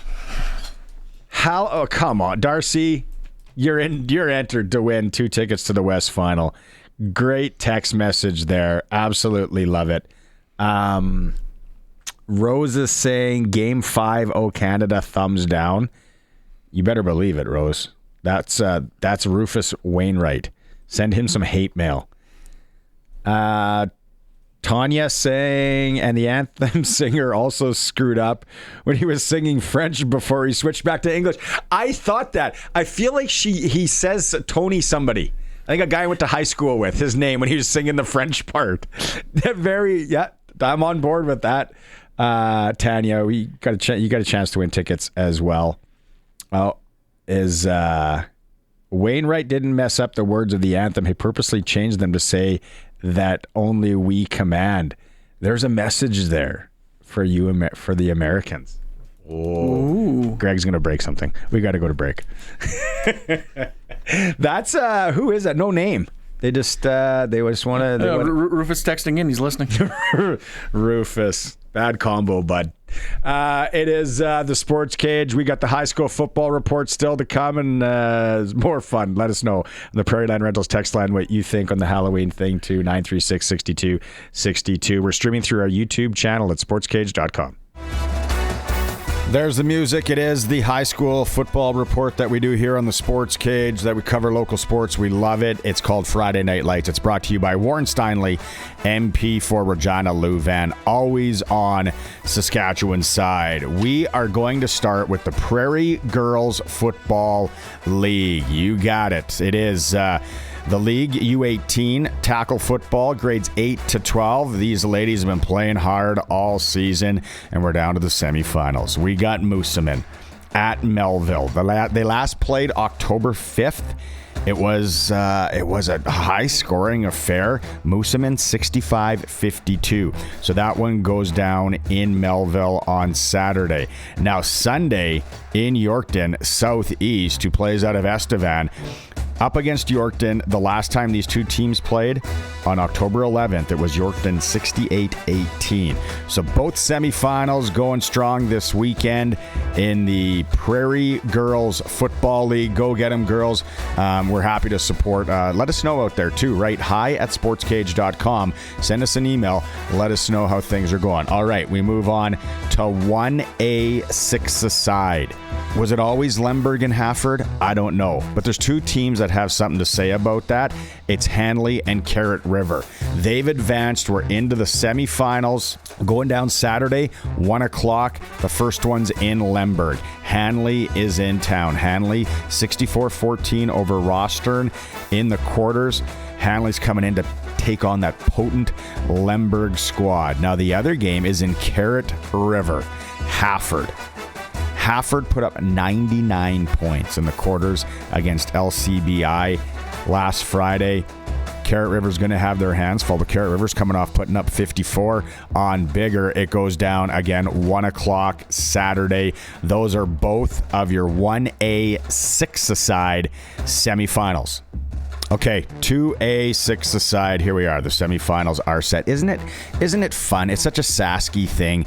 Couple of towns going at each other, placing a wager, some heckling. That's what's going on in our first one we're going to talk about here. Watrous is home to Rosetown. Now, the car dealership, the mainline Chrysler dealership in Watrous, put out a challenge to the mainline dealerships in Rosetown of the game.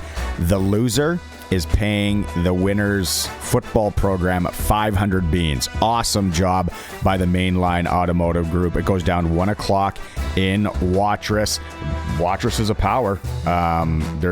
We've been talking about that the whole time. The Wildcats have it buttoned up there. The Royals will be coming in looking for the upset there. The other one, Waka, Clavette. 4:30 on Saturday in Clavette. The Cougars up against the Warriors. I don't know. Clavette 36-18 over Wynyard in the quarter, and Waka had their way with Unity 68-29. I for some reason, I don't know. I feel this one might be a little closer than some expect. 4:30 again in Clavette. Okay, we're going over to 9-a-side now. And the semifinals, these are big hockey rivalry towns here. The first one, 12 o'clock Saturday in Humboldt. It is Humboldt welcoming the Melfort Comets. Melfort last weekend, 36-16 over Moose Jaw Vanier. And it was Humboldt with the largest spread as they dumped Foam Lake 66-6. So I don't know. Should be a very interesting one going down in Humboldt Saturday, 12 o'clock in that semifinal. Then the other one in Melville.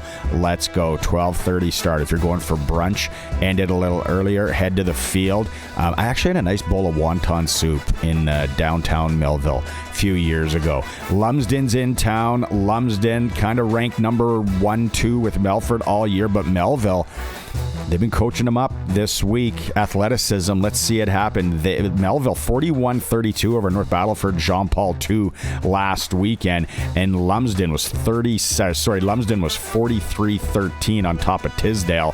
Should be a good. Will home field advantage matter in Melville? We know Lumsden travels well, right? The last Mountain Brigade will be in town. 12:30 in Melville on Saturday for that semi in 9-a-side. To the 5A 12-a-side semifinals. We got a game in Regina, 1 o'clock on Saturday, Libel Field. Saskatoons, Bishop James Mahoney, the Green Roof School. They're rolling into Regina to take on Johnson. Toss-up, I guess. Johnson dumped Regina Tom back on the 23rd, 49-9. And Bishop James Mahoney, I'm from Saskatoon, right? I've been there a long time. They were never a power in football, but they have been good the last few years. Lots of athletes, parents that were athletes now going to that school. Should be a good one going down at Libel Field in Regina, 1 o'clock on Saturday. The other one is in PA on Saturday. It's PA Carleton. They've been good all year. PA Carleton 41-12 over PA St. Mary's in an all PA clash last weekend. Head up. Northern Lights Casinos under renovations if you're going up early for this one. Anyone from around Moose Jaw. It's 1 o'clock. Moose Jaw Central. They dumped Swift Current 44-3. I think both of these semifinals, when it comes to 5A, 12-a-side, going to be good games. Okay, when it comes to 6A, we're going to do most of that tomorrow. This is, in the business, we kind of call this a tease. You're going to have to come back because we're going to handicap the Regina City final between Miller and Riffle tomorrow right here on the Sports Cage. The Saskatoon final is Holy Cross against Saskatoon St. Joe's, perennial powers in Saskatoon. So tomorrow night, Halloween, 6 p.m., Mosaic Stadium, Regina Miller, Regina Riffle. I think I'm going to be in attendance. I can't miss this, even though I got to hand out candy. But again, we're going to handicap that game tomorrow here on the Sports Cage with a high school football insider, let's say. We love doing it. Friday Night Lights, high school football. It's just part of the fabric of this province that we live in. Thanks to Warren Steinley, always on Saskatchewan's side. MP for Regina Louvain for sponsoring it. Warren's been all over it all year. We hope you appreciate it. We hope you like it. We are on the home of local sports in Saskatchewan, 620 CKRM.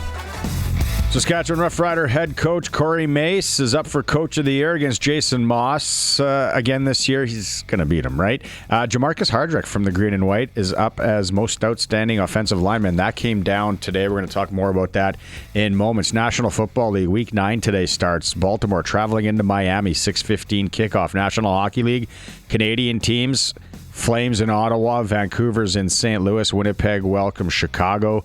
And the Oilers play host to the New York Rangers. Prairie Junior Hockey League, Assiniboia Southern Rebels are at the Regina Silver Foxes. 7:45 puck drop there. AAA U18. The Contacts are in town to take on the Pat Canadians. 8 p.m. at the Sixer. The Blazers welcome the Swift Current Legionnaires. Saskatchewan Female U18 AAA League. Regina Rebels are in Notre Dame. 7:30 puck drop. In hour 2, the tickers for Extreme Hockey and Sport. Home of the price match guarantee. They're local. They support local Extreme Hockey and Sport.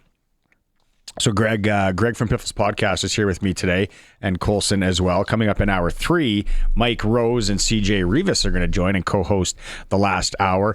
But we've been talking about it as we go here. Corey Mace, West Division Coach of the Year against Moss again. I think it's going to be Mace's year. This team, I don't say overperformed for us in this market, but I don't think a lot of people had the Riders as the best team in the league this year. If you didn't catch us in hour 1, this is funny. Jamarcus Hardrick's up as offensive lineman, and how he found out about the award. A little scary from J.O. and Corey. A little yesterday, I was walking up, and they was like, "Hey, we got a meeting with you." And I walked in, and J.O. walked down the hall, and I sat with Mace. He was just quiet there, and J.O. walked in and said, "Yo, I'm sorry to have to come to this." They both put their head down, and my lips started doing that because I thought I was really in trouble. And he said, "Yeah, you're the West Outstanding." So we hugged each other, told him thank you, thanked them for everything, for a chance, believing in me after the injury, and yeah, thank you. Classic. That's a good troll move. Coach Mace, yes, I can see. From J.O., though. So he's got that bag of tricks up his sleeve, because anytime we talk to him here, it's all business. So good on it. But here's Hardrick on what he thought was happening when he sat down. In 2015, I had that same meeting with J.O. It was my last meeting ever here. So, yeah, I've been cut 7, 8, 9 times, so... You never know. I don't know. You never know, man. I just don't even chance anymore. I still walk on the eggshells, and yeah, I love this. I love football, man. When we have Mike Rose and CJ in here in moments, we got to ask him, because like he came in last year, co-hosted the show. Mountain of a man. After the injury, I said it in hour 1. I didn't think he was playing again. I didn't think he was playing a full season for sure. Then he shows up at camp. He's ready to go. He's such a leader. He's an energy guy. Like he's always the first guy like lifting up the receiver after a touchdown. He's always in there, but I have to laugh though that he thought he was getting cut after he was literally just named an all-star last week. Yeah, we're going to cut you right before the playoffs. That's the best time to cut a guy, right? Budget cuts. Yeah. Dang budget cuts. We gotta let you go. Yeah. That's so good to see him there. But Logan Ferland, can we just make up an award to give him this year then? Yeah, because if you ask me, Logan kind of got a little robbed last year. I thought he definitely was the most outstanding lineman, so I was hoping he was going to get a second shot at it. But Hardrick is not a bad choice either. No, that's one of the good things is what we're facing here in Saskatchewan. Lots of people commenting on that anthem last night in Los Angeles. Rufus Wainwright. Maybe there was something to it. Back on the front of 936-6262, Halloween candy and all that. I'm shocked how many people like Wonder Bars. I couldn't believe it. I'm like, Wonder Bars are awesome. Always the last thing to go in our house. Those things hang around until springtime, and then I think we talked to Kit Kat. A lot of people like to Kit Kat's good. I get the O. Henry thing though because it's peanuts. Yeah. Snickers. Peanuts. Yeah, I'm not a Snickers guy. Snickers and Mars bars can take a seat. I do not like anything about those two. Here's Coffee Crisp. I have been craving a Coffee Crisp Blizzard. What are you laughing? It's a serious story. For about 4 months. So the kids had some really good things happen at school and all that. So let's go to Dairy Queen last week, and they're all ordering their Blizzards. They don't make them anymore. I'm like, Coffee Crisp Blizzard. They go, there's no Coffee Crisp, Dad. And then the lady's like, sorry, sir, we don't have Coffee Crisp. I've been waiting. And I'm like, what if I go buy one and bring it here? Can you just mush it up into that machine? I can hook you up. She looked at me like I was from left field. So then I went with the old fail-safe Score. Those little chunks of Score that you get in a Blizzard. Oh, yeah. That's heaven. Score Oreo. Good combo right there, too. Bags of chips. Anyone giving out bags of chips tomorrow? Good on ya.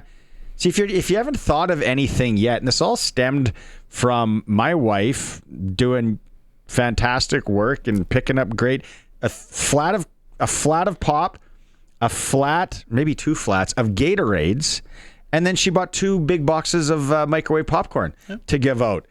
And then our kids chirp her. You can't give out popcorn. What do you give out? Don't give out, but don't give out Don't give out the popcorn. Don't be popcorn people. And I'm like, popcorn and a Gatorade, and some people are like spoiled. Kids are spoiled. Oh, yeah. Hot tip. Kids are spoiled. Try and get some of them to walk to school. Do yard work. Yeah, I think. And then somebody messaged, "Are you cooking the popcorn?" No, they're the bags of microwave popcorn. Come on. Roscoe's saying that Quick Dick on the text line should do the American anthem. That'd be funny. In Toronto tomorrow. We're bigger than that. I'm not, but most of us are. Oh, I'm so petty I could tour with the Heartbreakers, but that's beside the point. Let's have a comedian get up there and perform the American national anthem. Change the words. You want a lounge singer? What's Goulet? What's Robert Goulet up to? Get him to do a lounge version of it. Good pull, Robert Goulet. Okay, hour 3 of the Sports Cage is coming up. Mike Rose from the Riders, CJ Reavis. They're going to be in to co-host with us. We're going to talk to Glen Suitor. We are streaming through our YouTube channel at sportscage.com, and as always on the home of the Riders, 620 CKRM. All right, welcome back. People are driving home. It's kind of rainy, kind of flurries in downtown. Regina Sports Cage on Thursdays for Access Communications. Greg from Piffles Podcast is with me. Colson's riding shotgun today. Prairie Land Rentals text line's been buzzing. 936-6262. People ticked off, pissed about the anthem. All 3 anthem that were sung in Los Angeles for the World Series. What is going on? Rufus Wainwright last night. There'd be some sort of fine. coming our way, what happens tomorrow. And we're talking Halloween tomorrow. And I know a lot of you may be like, oh, what am I going to give away? What do the kids want? Well, what we're finding out is apparently Wonder Bars are a big thing. People like Wonder Bars, starting with Greg. And no one wants popcorn. Popcorn. Some people are backing me on the popcorn. Pop seems to be safe. Any kind of chips, potato or corn. Don't be the person that does something weird. Loose peanuts, toothbrushes, raisins. We had someone give away pencils. The teacher that gave away pencils. Don't do that. The kids get this once a year, right? Go out there, maybe spend an extra $3-4, get them something they want. Greg and I was talking back in the day. People used to give apples. Come on now. Who wants an apple? Who's actually eating that? Or popcorn balls? Don't go through the hassle unless it's in Moosomin at the seniors' home. Those were top notch. Senior home. I'm very curious as to what Glen Suitor will give out on Halloween. He might not be there. Maybe it'll be his wife. And Glen's neighborhood with that bear, with the bears wandering around, you just can't leave. I'm sure don't be the person that leaves treats out in that neighborhood, because that's gone. We've teed this up too. We got a couple of co-hosts now that are situated that are in the co-host chairs today. From our Saskatchewan Roughriders, to my right, Mike Rose. Welcome to the program. Hello. There it is. And the cheering is coming from one CJ Reavis. There he is. If you're watching the stream, he's right there. Can you name any of those jerseys behind you, CJ? Hold on. That's all right. No. That's all right. I see WHL, though. I see WHL. Yeah, you know. Yeah, I know something about that. Them young hockey some leagues. Nice jerseys, though. I'm not going to lie. Some nice jerseys. Have you guys skated? I have. And? Roller skating, yeah. Not ice? Ice skating's hard, bro. Yeah. Hard on the ankles. Yeah. I tried it on a date. On a date? How'd that go? We're no longer talking. No? That's all right. That's fair. You know who can twirl? You know who can buzz out there a little bit? Coach Mace. No way. He looks like he can. Twinkle toes? Yeah. Calgary Twinkle days. toes? His kids are playing. He's out there. I didn't see that. He's putting in the work, working on those edges. Watch in the wintertime. He's on the outdoor rink. All right, these guys are going to have fun here for the next hour, and let's bring them in. It's we're going to have a little round table here with our man Glen Suitor. Time now for press coverage with CFL and Saskatchewan Roughrider legend Glen Suitor on the SportsCage. Brought to you by Bronco Plumbing and Heating, where professional service is guaranteed. They'll treat you right. 781-2090. Suits. What's going on? What do you got your jacket on? Were you outside putting out Halloween decorations? What's the plan tomorrow at the Suitor household? Yeah, this is kind of like a sports coat with the hood. I'm trying to be like the young kids, right? No, you're trying to be like Rufus Wainwright last night at the Dodger game, who sang the anthem. God. Like, this is Barney. They're in L.A. I mean, how many talented people live in L.A.? How can they not get someone who can just sing the anthem as it is? Just leave it. Don't. Hey, Beebs, I know he shows up late, but can you just pull us a solid and sing the anthem, please? Anybody. Where's Anne Murray living these days? In some cases, I'd rather have the two guys sitting to your left and right sing the anthem than. Could either of you guys sing the Canadian national anthem? Absolutely. Front to back? I can sing it, not well, but I can sing it. we might have to put you on the spot here in a bit and get that going on. What are you giving away tomorrow? What in that neighborhood with the bears running around? Yeah, you're right though. That was a great point. You cannot put a big bowl out on your step or anything. For sure you can't. The bear made another appearance 3 nights ago when it was garbage day, but our street got missed. And because it got missed, there were cans that were left unlocked out there. And that big boy came back and started just smorgasbording it across the whole cul-de-sac in here. And if he knows that there's going to be candy out on the steps, he's going to be back. And there'll be kids all over the street. mayhem will. I don't know. We better be careful. But to answer your question, I'm handing out the little mini chocolate bars. Kit People Kats. are going to expect more from Glen Suitor. I'm telling you right now. People are going to want big bags of chips or something from you. Someone texted in, Milestone, Saskatchewan, they're handing out hot rods. Good idea. Oh, that. Someone's got some cash there. How much of those things cost it for? I bet you if you did a profit and loss, you're not far off from the chocolates nowadays, Glenn. Yeah, that's a good point. So the boys are just watching the video. Do you get the other pictures? The one on his lawn.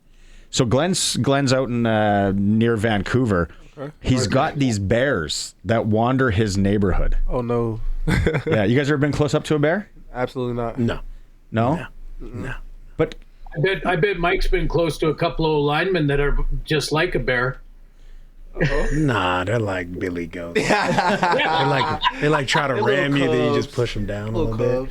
Well, it seems like Jeffrey wants some beef. Jeffrey, what's your problem?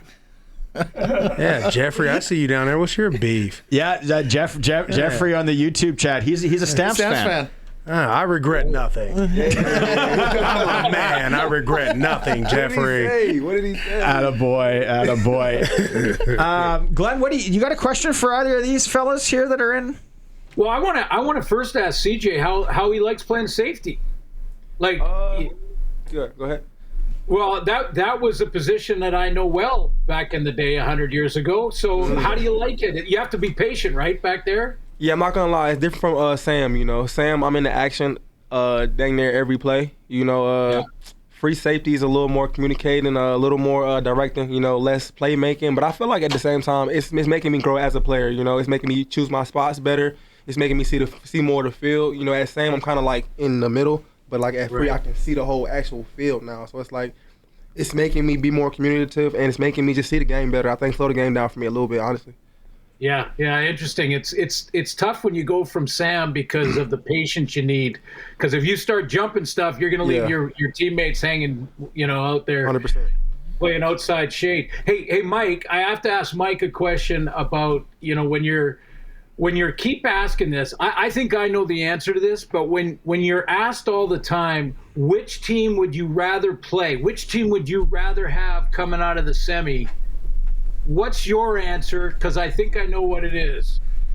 Don't care, right? Yeah. I mean, I want whoever is going to get me to the Grey Cup. I don't care really who it is. Don't you want to beat Calgary? Come on. I mean, that would be like you can be fun. honest here. We're friends. I mean, that'd be fun. But at the end of the day, beating BC is going to be fun. Beating anybody is going to be fun. Like, at the end of the day, I want to get to the Grey Cup. And win that motherfucker. No. Hey, Greg from Piffle's podcast is here. You got something to throw at him? I actually kind of took my question there. Do you look at it any differently when it comes to a team you used to play for? Like, do you want to give it back to them for that's why you're here? Like, or is there just it doesn't matter? You just play who's in front of you. No, I mean, it's a business. It is what it is. Yeah. I'd be wrong to tell you I wouldn't love to see Dave go home sad, but outside of that, like, no. Like, I mean, I don't care about anybody there. Like, I'm here now. You got to be where your feet are. So the last couple days here, we're starting to get into some Sasky weather.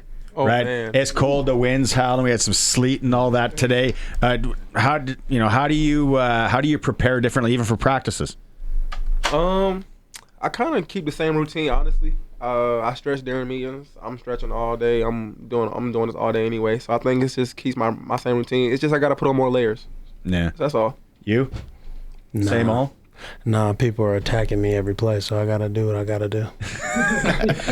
Okay, let's go around the horn here. Starting with you, Glenn. Coach Mace up against Moss again. I think it's a done deal. We can hand him the award. And then Jamarcus Hardrick. After last year, he sat in that chair that CJ's in, co-hosted the show. I saw the scar. What a leader. Just watching him in practice and what he did. I had no idea till I saw it. And then I was like, this guy ain't playing again. This guy ain't coming back. And then I see him at camp, and I'm like, that's nice that they brought him back for camp. And then, to be the nominee Unbelievable. Yeah, and not just playing, but playing at such a high level, and so consistently. I mean, when I even think back to recent memory of the Vancouver game last weekend when or a couple weeks ago in the last couple of games where Hardrick was, with the pocket and Trevor is untouched for a quarter. A quarter will go by without any defensive lineman, even in a passing lane, and that kind of consistency at that position with the guys like Mike that are so good at the pass rush, guys like Matthew Betts and those guys that can get up the field and can make it tough on tackles with the space that they got to deal with to play at that level for that sort of level of consistency all season long is so telling. And the other thing with Coach, remember a couple of, I don't know, it was right when the votes came out. I want to say it was last Tuesday, Barney. And I didn't tell you who I voted for when it came to Coach of the Year, but I only mentioned one that was on the list. I said the coaches list is out, and there's one guy on the list. His name is Corey Mace. Yeah. No, that's right. It's not the guy with tinted glasses. It's Mace. He's the one that wins it again. Hardrick, what as a teammate, what's he like? He's exactly what you think he is. He's gonna maul you, but he's gonna love you at the same time. He's scrappy, and he's just gonna try to push everybody.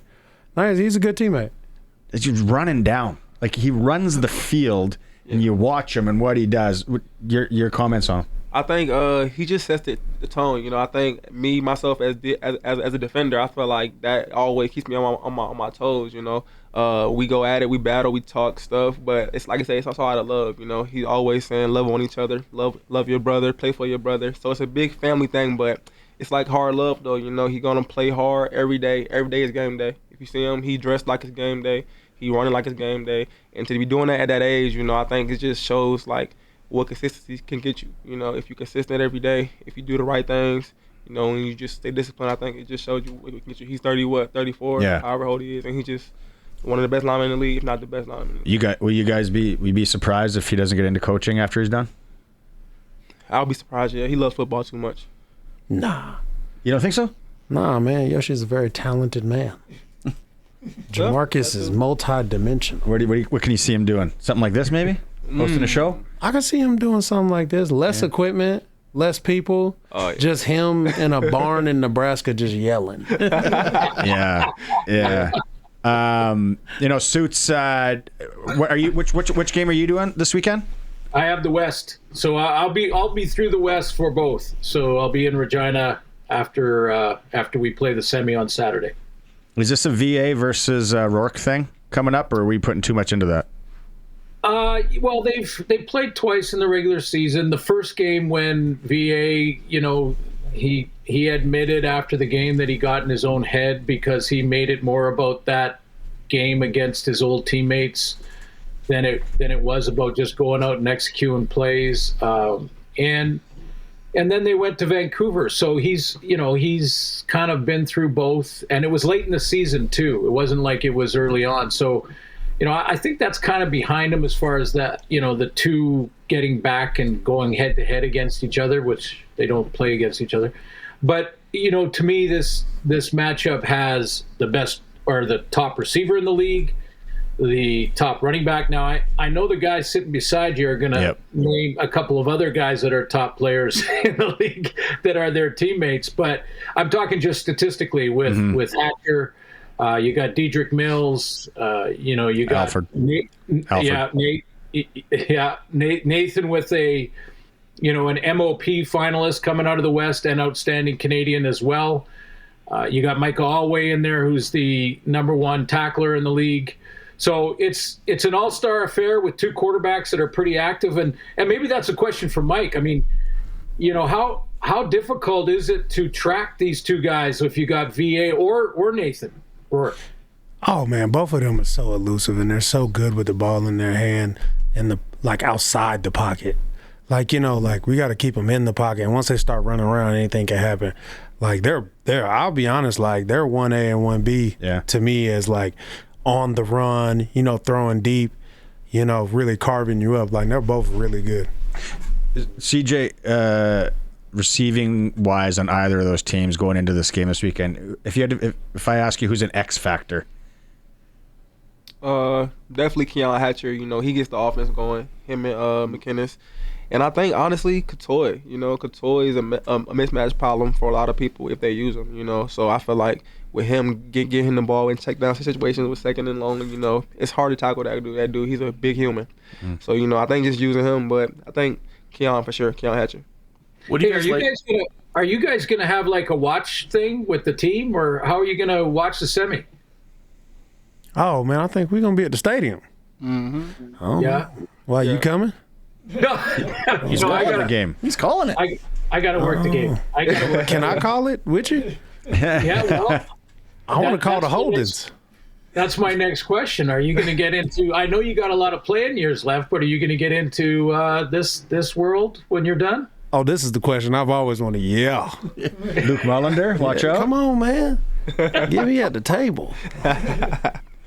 Keep everything. Hey, when you get this stream, make sure you keep all the copies of this stuff. Everything you do, whether it's interviews or hosting shows or co-hosting or whatever, try to get a copy of them. Get a copy of them on your hard drive, and then when you do decide to retire, then you take that and you hand it. I'll take it for you, Mike, to one of our guys and drop it off. We just talked to Mike. We just talked to Mike Alway on Zoom from BC, and he said the same thing. So there's going to be a few guys coming around in a couple of years here. Do you got a demo tape you want to throw at Glen, or? Man, I got a demo tape. I can do it. I can do it all, baby. He's got a mixtape. I got a mixtape. The mixtape. Yeah, there you go. I like it. Go get that read, baby. Glenn, we'll let you go for now. We'll continue with these guys. Travel safe this weekend. Looking forward. Very intriguing matchup, and we'll talk to you next week. Sounds good, guys. I'll be listening in. I'm going to listen in for the rest of the show. This is cool. Hey, and good luck in the final to both of you guys. Oh, appreciate thank you very much. Yes, sir. Thank you. Right on. There's press coverage with Glen Suitor, brought to you by Bronco Plumbing and Heating, where professional service is guaranteed. They're going to treat you right. 781-2090. I'm not sure if we have, I lost a monitor here. I don't know if we have any questions for the fellas, but Prairie Land Rentals text line 936-6262. You got any questions, radio worthy, that we can throw at the fellas? We'll get at them when we come back here. It's the Sports Cage. We're streaming through our YouTube channel at sportscage.com. Sports Ticker, and Mike Rose is with us here. He wants to get into broadcasting, so you read that. That's what's coming up tonight in sports. You do it your way, pretending you're on Sports Center. All right. We have the Sports Ticker today. What to watch? National Football League Week 9, Baltimore Ravens at Miami Dolphins at 6:15. Who do you got? The Dolphins stink. So does Tua. I'm going with the Ravens. Okay. National Hockey League regular season. We got the Flames at the Senators, 5 o'clock. I'm going to go with the Flames. We got the Vancouver Canucks at the St. Louis Blues, 6 p.m. Don't know either one. I'm going to go with the Blues. We got the Chicago Blackhawks at the Winnipeg Jets, 6 p.m. We'll not go anything Winnipeg. We'll go Blackhawks. We'll go New York Rangers at Edmonton Oilers at 7 p.m. We'll go Alberta. We'll go with the Oilers. We got the Prairie Junior Hockey League regular season. Ooh, that's a name. Assiniboia. Come on now. Southern Rebels at Regina Silver Foxes, 7:45. I'm going to go with Regina. Saskatchewan Mayo U18 AAA regular season. Swift Current Legionnaires at Saskatoon Blazers, 7:30 p.m. We got Saskatoon Contacts at Regina Pat Canadians at 8 p.m. I'm going to go with Saskatoon Blazers and Regina Pat Canadians. Yeah. Saskatchewan Female U18 AAA regular season. We got the Regina Rebels at Notre Dame Hounds, 7:30 p.m. I'm going with the Regina Rebels.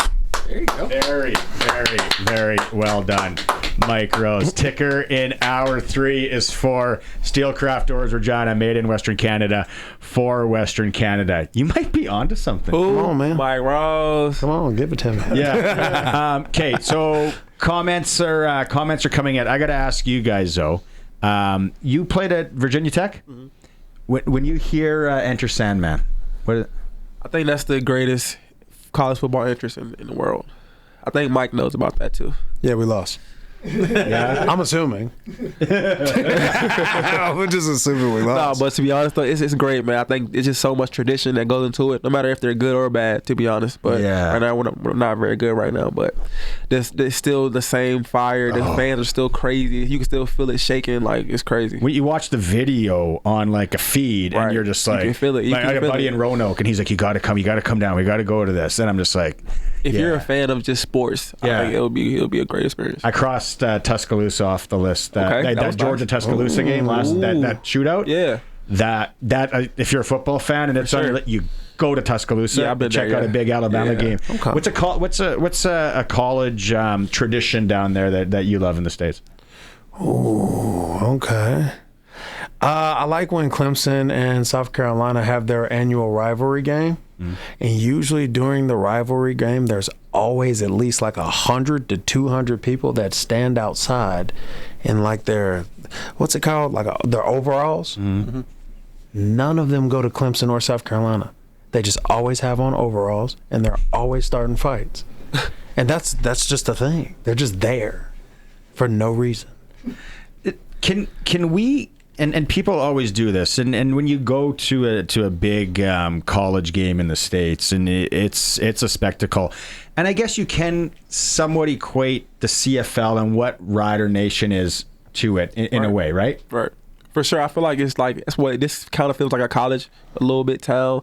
It's nothing to do but football. You know, people here love football. People here just like breathe and live and die by the Riders, and it kind of feels like that same thing in college football.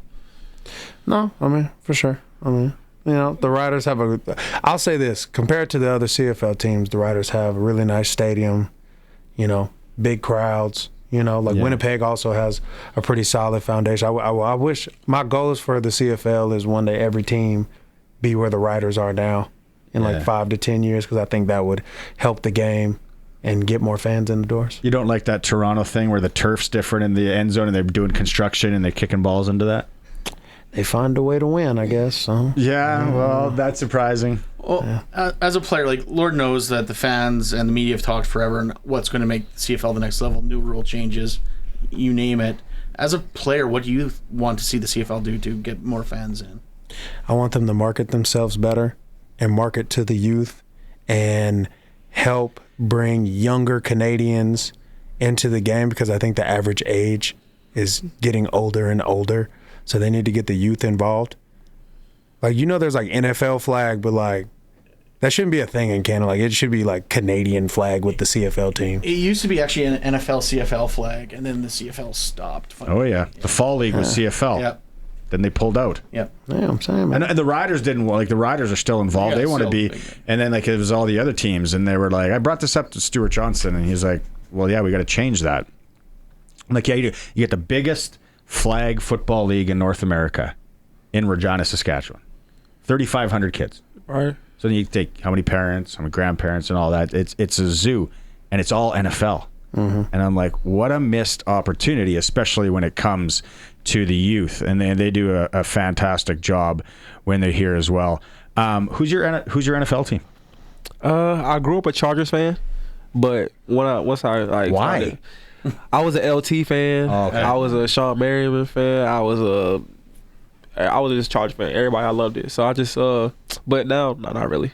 I just have like friends that play. So I'm my fan. I'm all my friends. For real. Yeah. Who's your closest friend that's in the league?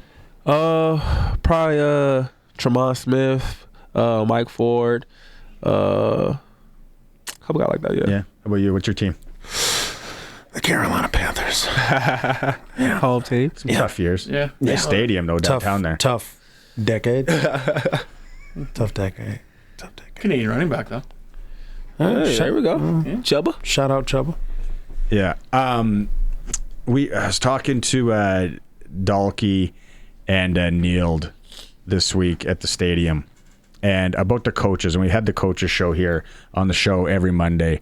Coaches are coming on. Now, do you guys play? I know some of the guys are big into ping pong, table tennis. You guys into that? Terrible. I play it, but I'm not the best. Okay, so I asked them, like the competitor and a coach, if you're going to do like a two-man game, what coach you picking? Coach Bell. Yeah. For sure. Coach Mace.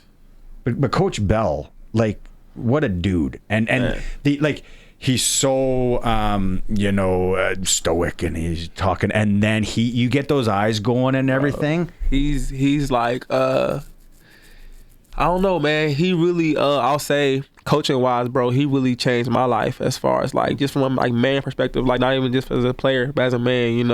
We kick in the off season. We both live in Dallas, so I've seen him in the off season. So I feel like he's just made me a better man. But as a coach, I feel like he's really good at making people believe in themselves. I feel like his thing is coaching. Like, he likes to coach. So like most coaches don't want to coach. They just want you to get it right, or they want to feel like they doing everything. But he really takes pride in coaching. So like messing up to him isn't really a bad thing because he gets to coach. You know what I'm saying? So I feel like that's the big thing about him. He just loves coaching. How about you? What's Mace? Who are you taking? You know what? I'm going with game. Coach Higgs, man. I'm showing Coach Higgs some love. Special teams assistant Coach Higgs, man. Okay, Higgs. Higgs just seems like an overt. Like, I feel like he's the type of guy that like sweats during checkers. Like, he takes it extra serious, and like he'd get upset if he lost. Yeah, I catch that. He's a big Tecmo Bowl guy. That, you get what I'm saying? If you still playing Tecmo Bowl, you're the type of guy. Isn't he a weightlifter too? Like, he's got the guns. I don't know. Him and Coach Phil into that. Yeah. Coach Philip Daniels. Yeah. There's another one. And then we had Coach Lennon on. Okay. The first time I ever saw him at the stadium, I thought, oh, someone brought their son. It's like his helmet. Like, he looks so young. Like, he's a young looking dude. Yeah, but he also does the Madden captures. So that is. Do you know that about him? Yeah, I heard about that. The Madden capture stuff. I'm actually trying to get into that. So, Jalen, don't forget about me. You big Madden guys? You guys play a little Madden? I play Madden for sure, yeah. Yeah. No, I don't play Madden. What'd you say, Call of Duty? I'm a Call of Duty guy, I'm American. Do you got anything? Not right. Let's go to break anyway. Colson's telling us we got to go to break. We don't. You can read this again when we come back, or you can give it a shot. No, it's done for the day. CJ Reavis and Mike Rose are here with us on the Sports Cage, co-hosting Greg from Piffles Podcast. Colson. 936-6262. We'll get to some of your questions when we come back on the home of the Riders, 620 CKRM. Okay, we'll get to a couple of these questions here. Question from Mike from the YouTube chat. Do you see it there? He's on Rourke. He's known for escaping pressure and keeping plays alive. What makes him so tough to bring down? And how do you adjust your rush when he's back there? He doesn't look strong to me, but like he's like very strong. Like, he definitely lifts weights. If he doesn't, he's country strong.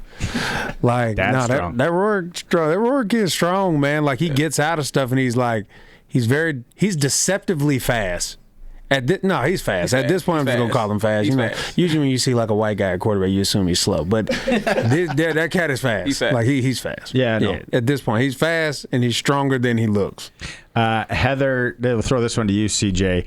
As you get closer to important games such as the one upcoming, is it harder to turn the brain off and go to sleep at night? If so, what do you do about that? No, not really. I think, like I said before, my process kind of stays the same. That's kind of how I stay. So even kill, I do the same things every day, so I can make it easier on myself. So not really. I'm just really excited to play. This week right here is a good week though. It's a good bonus week. To go get stronger, get faster, get more mentally ready, just get my body right, But I feel like it just gets you a little more antsy, but not like losing sleep or anything. We were talking at break here, so about losing sleep. Yeah, we're talking about 2009 and too many men on the field. Like, you guys obviously weren't around here. Like, what do you know about it? I've seen a couple on like the highlights from the past, and I just know he missed the field goal. They celebrated, and then they called it back. Oh my gosh, bro. I know zero about it. So who did we have, Colson? And he was working for the CFL at the time. And this poor guy, and now I think he's broadcasting somewhere. He was, you know what he was in charge of? He was in charge of handing out the championship hats.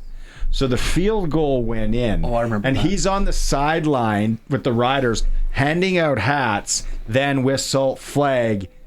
That poor guy's got to go back and be like, grab the hats. That's awkward. And it is kind of been, I guess, documented or talked about. No one will throw anybody under the bus. That's loyalty right there. Yeah, on whose fault it was. There's somebody will say this, somebody will that. Well, the story of that supposedly is Ken Miller. They all came back to the locker room, and Ken Miller said, "There's no one to blame for this. This is on all of us." And then no one's going to talk about it, and that was it. So. And that makes sense. Yeah. Right? Sounds good. Yeah, it's like one of those sayings. It's like we all take this to the grave. Yeah. Like if somebody knows or whatever, don't do it. Because, man, that was it's hard to believe like that. But then Wes Cates, he it wasn't in the Grey Cup final, mind you. He talked about his first time playing for Calgary when he came up. Yeah. He was out there. He was back there to receive a field goal if it was missed or whatever as the returner, and he's counting, and then he's like, too many guys on the field, and he runs off the field, and the coach is like, we play with 12 in this league. Which is a great one. Roscoe's asking. It's a pretty generic one. We'll go to you CJ first. Just what's it like playing in Sask? It's fun, bro. I feel like I said earlier, it's like it feels like college, honestly. Like even the team, like pro leagues, it's hard to have a team camaraderie because everybody has their own family. People have stuff to do. People have kids, like what I'm saying. So it's hard to hang out with the friends and with the guys. But I feel like in SAS, it feels like college. Even though people do have families coincide with other. Like I've met everybody's kids. I've been over Millie's house. You know what I'm saying? Like it's like a real big family, honestly. So it just still feels like college. That's like the best part about playing in SAS. How about you? Nah, it's dope. Nah, I like playing in SAS. I like the crowd. I mean, I like playing here when I was in Calgary too. Like it's always like a little D1 college. Yeah. You're never gonna look at it. I really enjoy it. What's that McMahon Stadium like? Playing in there. It's beautiful. It's beautiful. I mean, it's a good stadium. You got the backdrop of the college. You got all that, man. I got nothing but love for it. You said so you live in right in Dallas? Yeah. Not Fort Worth? I live in Frisco. But you never go to Billy Bob's? Like, get your dance on in Fort Worth or anything? What's the coldest that you've experienced, Sask? Today. Really? No, I don't know. It's have you been here cold. Have you been here in January, February? No, absolutely not. No. You probably. Well, you were in Calgary. Were you in Calgary and it was like real cold? Oh yeah, I played in a few negative 30s. Against Winnipeg, they're running that ball downhill. Big Yoshi's on my back. I've had my fair share. Like Calgary is pretty cold the last few games of the year, and it's actually the playoffs are usually fine. It's that last game of the year sometimes. That's when you get tore up. I feel like you watch and sometimes Green Bay, and then when Minnesota was building their stadium and they had to play in the Gopher Stadium, it gets cold. But like Green Bay, the field's heated. Up here, you guys don't have that luxury. No, absolutely not. And minus 30. Like if that the one year was it the what Grey Cup was it where it was the day before it was like minus 35. That was the 2013 one. Yeah, 2013. That was here because it was minus 40 the entire week up to it, and then all of a sudden the day of the game was like minus 5. It was like God parted the skies just so the Riders would win. It was awesome.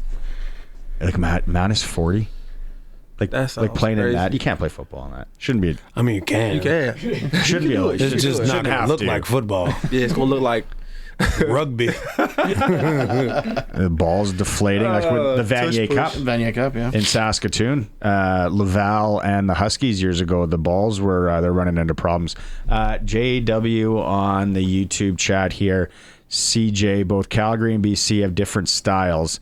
How much does your defensive approach change depending on which one you end up facing? I think Calgary runs the ball more, obviously, So I think that's just what's the difference about it. I think Calgary's gonna stick to the run and make you really stop the run to beat them. I feel like BC doesn't do that. It's more so like run and gun. So I feel like that kind of plays into our favor. But I feel like both does. But I feel like Calgary definitely makes you stop the run first. What's the change on your end? I think that Calgary's a slow grind team. They're going to grind you out with the run game. But then you got BC. BC can score at any time. So it's kind of like dealing with like a 3-point Duke team that could just drop 10, 15 at any time, or a team that's going to triple option you to death, basically. So yeah, it's just a slow grind versus like lightning. Yeah.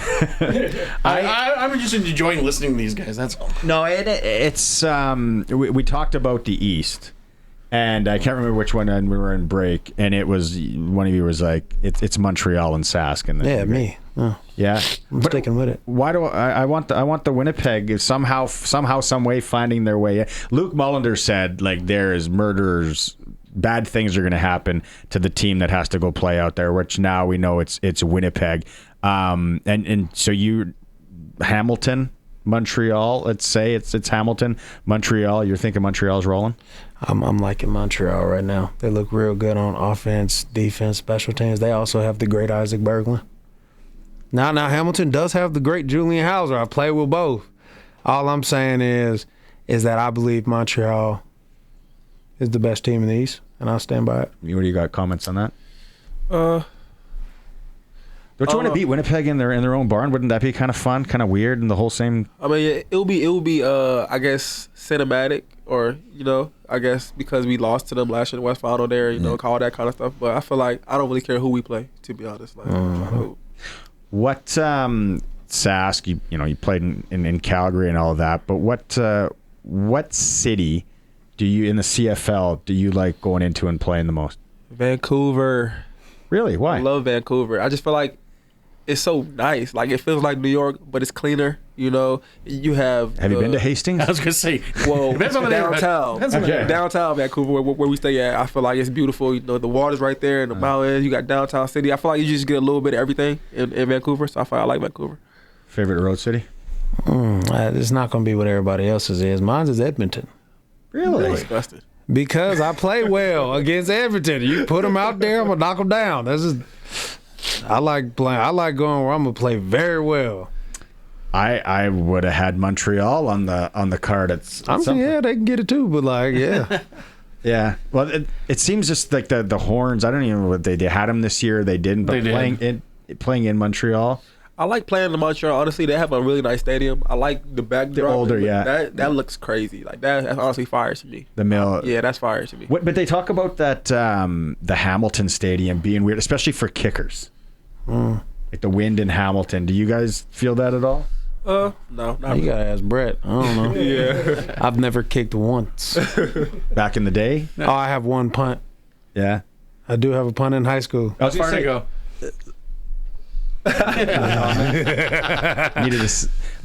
Let's talk about that. Going back, younger days, high school, and all of that. Both sides of the ball. Did you play? Oh yeah, I played at a little small school in South Carolina. Well, I mean, if somebody throws an interception, we just step on the other side of the ball. All 11. Yeah. So what were you playing on O? On the offense, either tight end, and then we had like triple option quarterback stuff, or I'd be the A back, so that stuff, and then on defense. Outside linebacker, DN. Yeah. What about you back in high school? I play receiver, and then DB, normal stuff. Yeah. Yeah. No kicking for you. No sir. Yeah. It's a tough gig to be the kicker. Isn't Kicking it? is not easy, bro. Not at all. Yeah. I mean, and you got the elements working into things now, like today, for instance. Yeah, it's tough. Like, who wants to kick anything in a day like today, and then it swirls down there in the bowl? It's Lawther's got he's had his issues this year. Hopefully he turned it around. He's got another week to get things going. CJ Reavis and Mike Rose are here with us on the Sports Cage today.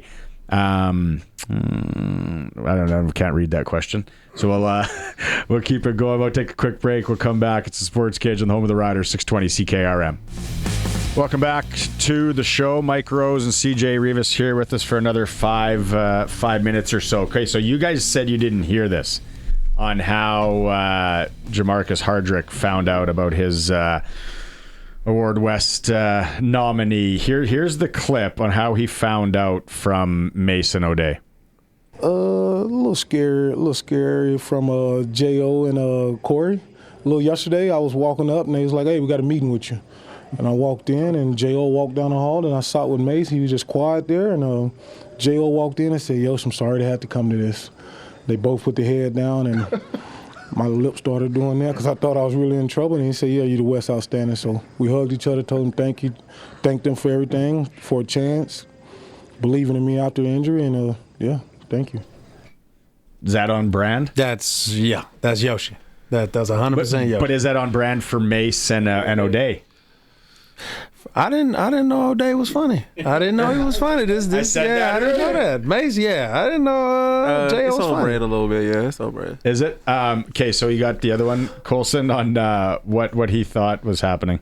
In 2015, I had that same meeting with J.O. It was my last meeting ever here. So I've been cut 7, 8, 9 times. So you never know. I don't know. You never know, man. I just don't even chance anymore. I still walk on the eggshells, and I love this. I love football, man. You think you got done dirty there? That's not right, man. That's not right. We got PTSD as players, man. We know we got PTSD. Don't do that to us. Okay, let's go here to you first. Time that you remember being cut or released that sticks out. Obviously, the first time you get cut in the league, in NFL. But I feel like even my first year in SAS, my rookie year, for those who don't know, I tore my Achilles like the last preseason game after they said I made the team. So I got cut. And I was like, wait, what? Like, what do you mean I got cut? So that was like tough for me, have to go rehab and come back and do it again. But I feel like my first year getting cut in SAS was definitely tough for me. Oh, when the Giants cut me, that was a sad day because that money was spent. The money from that contract was already spent. How much was it? I spent about a good $30K. What'd you buy? I helped my mom get a house. Yeah? Aw. I also paid for some very expensive dinners. There were quite a few of those. Pasta? Yeah. Went on some expensive dates. Hey. Yeah? Yeah, I was having a good time. I thought I was a lot. How does it go down? What do they say? Do they say, like, we need to talk to you, bring your book? Or what? Oh, no. They, so the locker room's, like, usually clear. And like 20 people in the locker next to me had been cut. So I was like, I'm still here. I'm still fighting. And then, the security guard came to get me. And I was like, I haven't talked to you ever. So I'm assuming this is the moment. I was like, all right, cool. This is it. He was like, yeah, man, they don't tell me anything. I said, all right, so this is it for me. And then, yeah, man, it was like, man, we really enjoyed it. It was a good time. I was like, it's all good. And it was real. It was fun. It wasn't real fun. Mom still have the house? Oh, yeah. Yeah. We're still working, man. That's good. I got a job right after that. Doing what? Oh, see, now you're about to hurt my heart. See, I went to work at this place called XL Sports World in Raleigh, North Carolina. It's like a soccer facility, and then we ended up getting a football program. I was out there coaching youth soccer. Yeah? And youth football. Yeah. And youth basketball. And sometimes toddler baseball. Yep. Man of the people. This sounds like a premise of a Disney movie. Oh, yeah, I was grinding. That's good, though. Hey, that's what it's all about. 8 to 8. Is that, can we call it, is that the worst job you ever had? Oh, no. The worst job I had was actually in high school. Was what? The worst job I had was in high school. Doing what? So in high school, I worked a plethora of jobs, but I worked at this place called Monkey Joe's. It's like Chuck E. Cheese on steroids. I've heard of it. Yeah, Monkey Joe's, man. Yeah, in Malta, South Carolina. Do you have kids? I got 2 of them. Kyrie and Akira. One's 5, one's 3. Yeah. So then now you've been through all this with other people's kids that you just can't stand sometimes. Because it's like a bounce house place. Yeah. You got kids diving in the bounce houses, falling in the back. You got to save them. There's kids wearing soccer cleats with wedding dresses on. It was a weird situation. Like kids want to drink want to do the helium. And you're like, no, you can't do the helium. And then they make you dress up as like Monkey Joe and stand outside in 90-degree weather. It was awful. Worst job you ever had? Food Lion. I was cashier. It's like a little mom and pop store back home. So just like a little cashier job, high school. That's not a bad gig though. It was a bad gig. Yeah? Yeah, it was a bad gig. Your buddies would come in? That wasn't the bad part. I just had a manager who was always on my back. Like, yeah. Chill. I'm 16. I don't really want to be here. Yeah, I'm not gonna be here forever. Boys, this has been a lot of fun. I know, like you said, it's a down week, right? You guys get to watch what's going on. Appreciate you making time. Thanks for bringing them in. That's it for us. Colson, thanks. Greg, thanks so much. We're back tomorrow. Luke Mollender's with me. Farhan Lalji's with me. We're talking high school football and hockey with Eric Francis. Talk to you tomorrow. It's SportsCage, streaming through our YouTube channel at sportscage.com.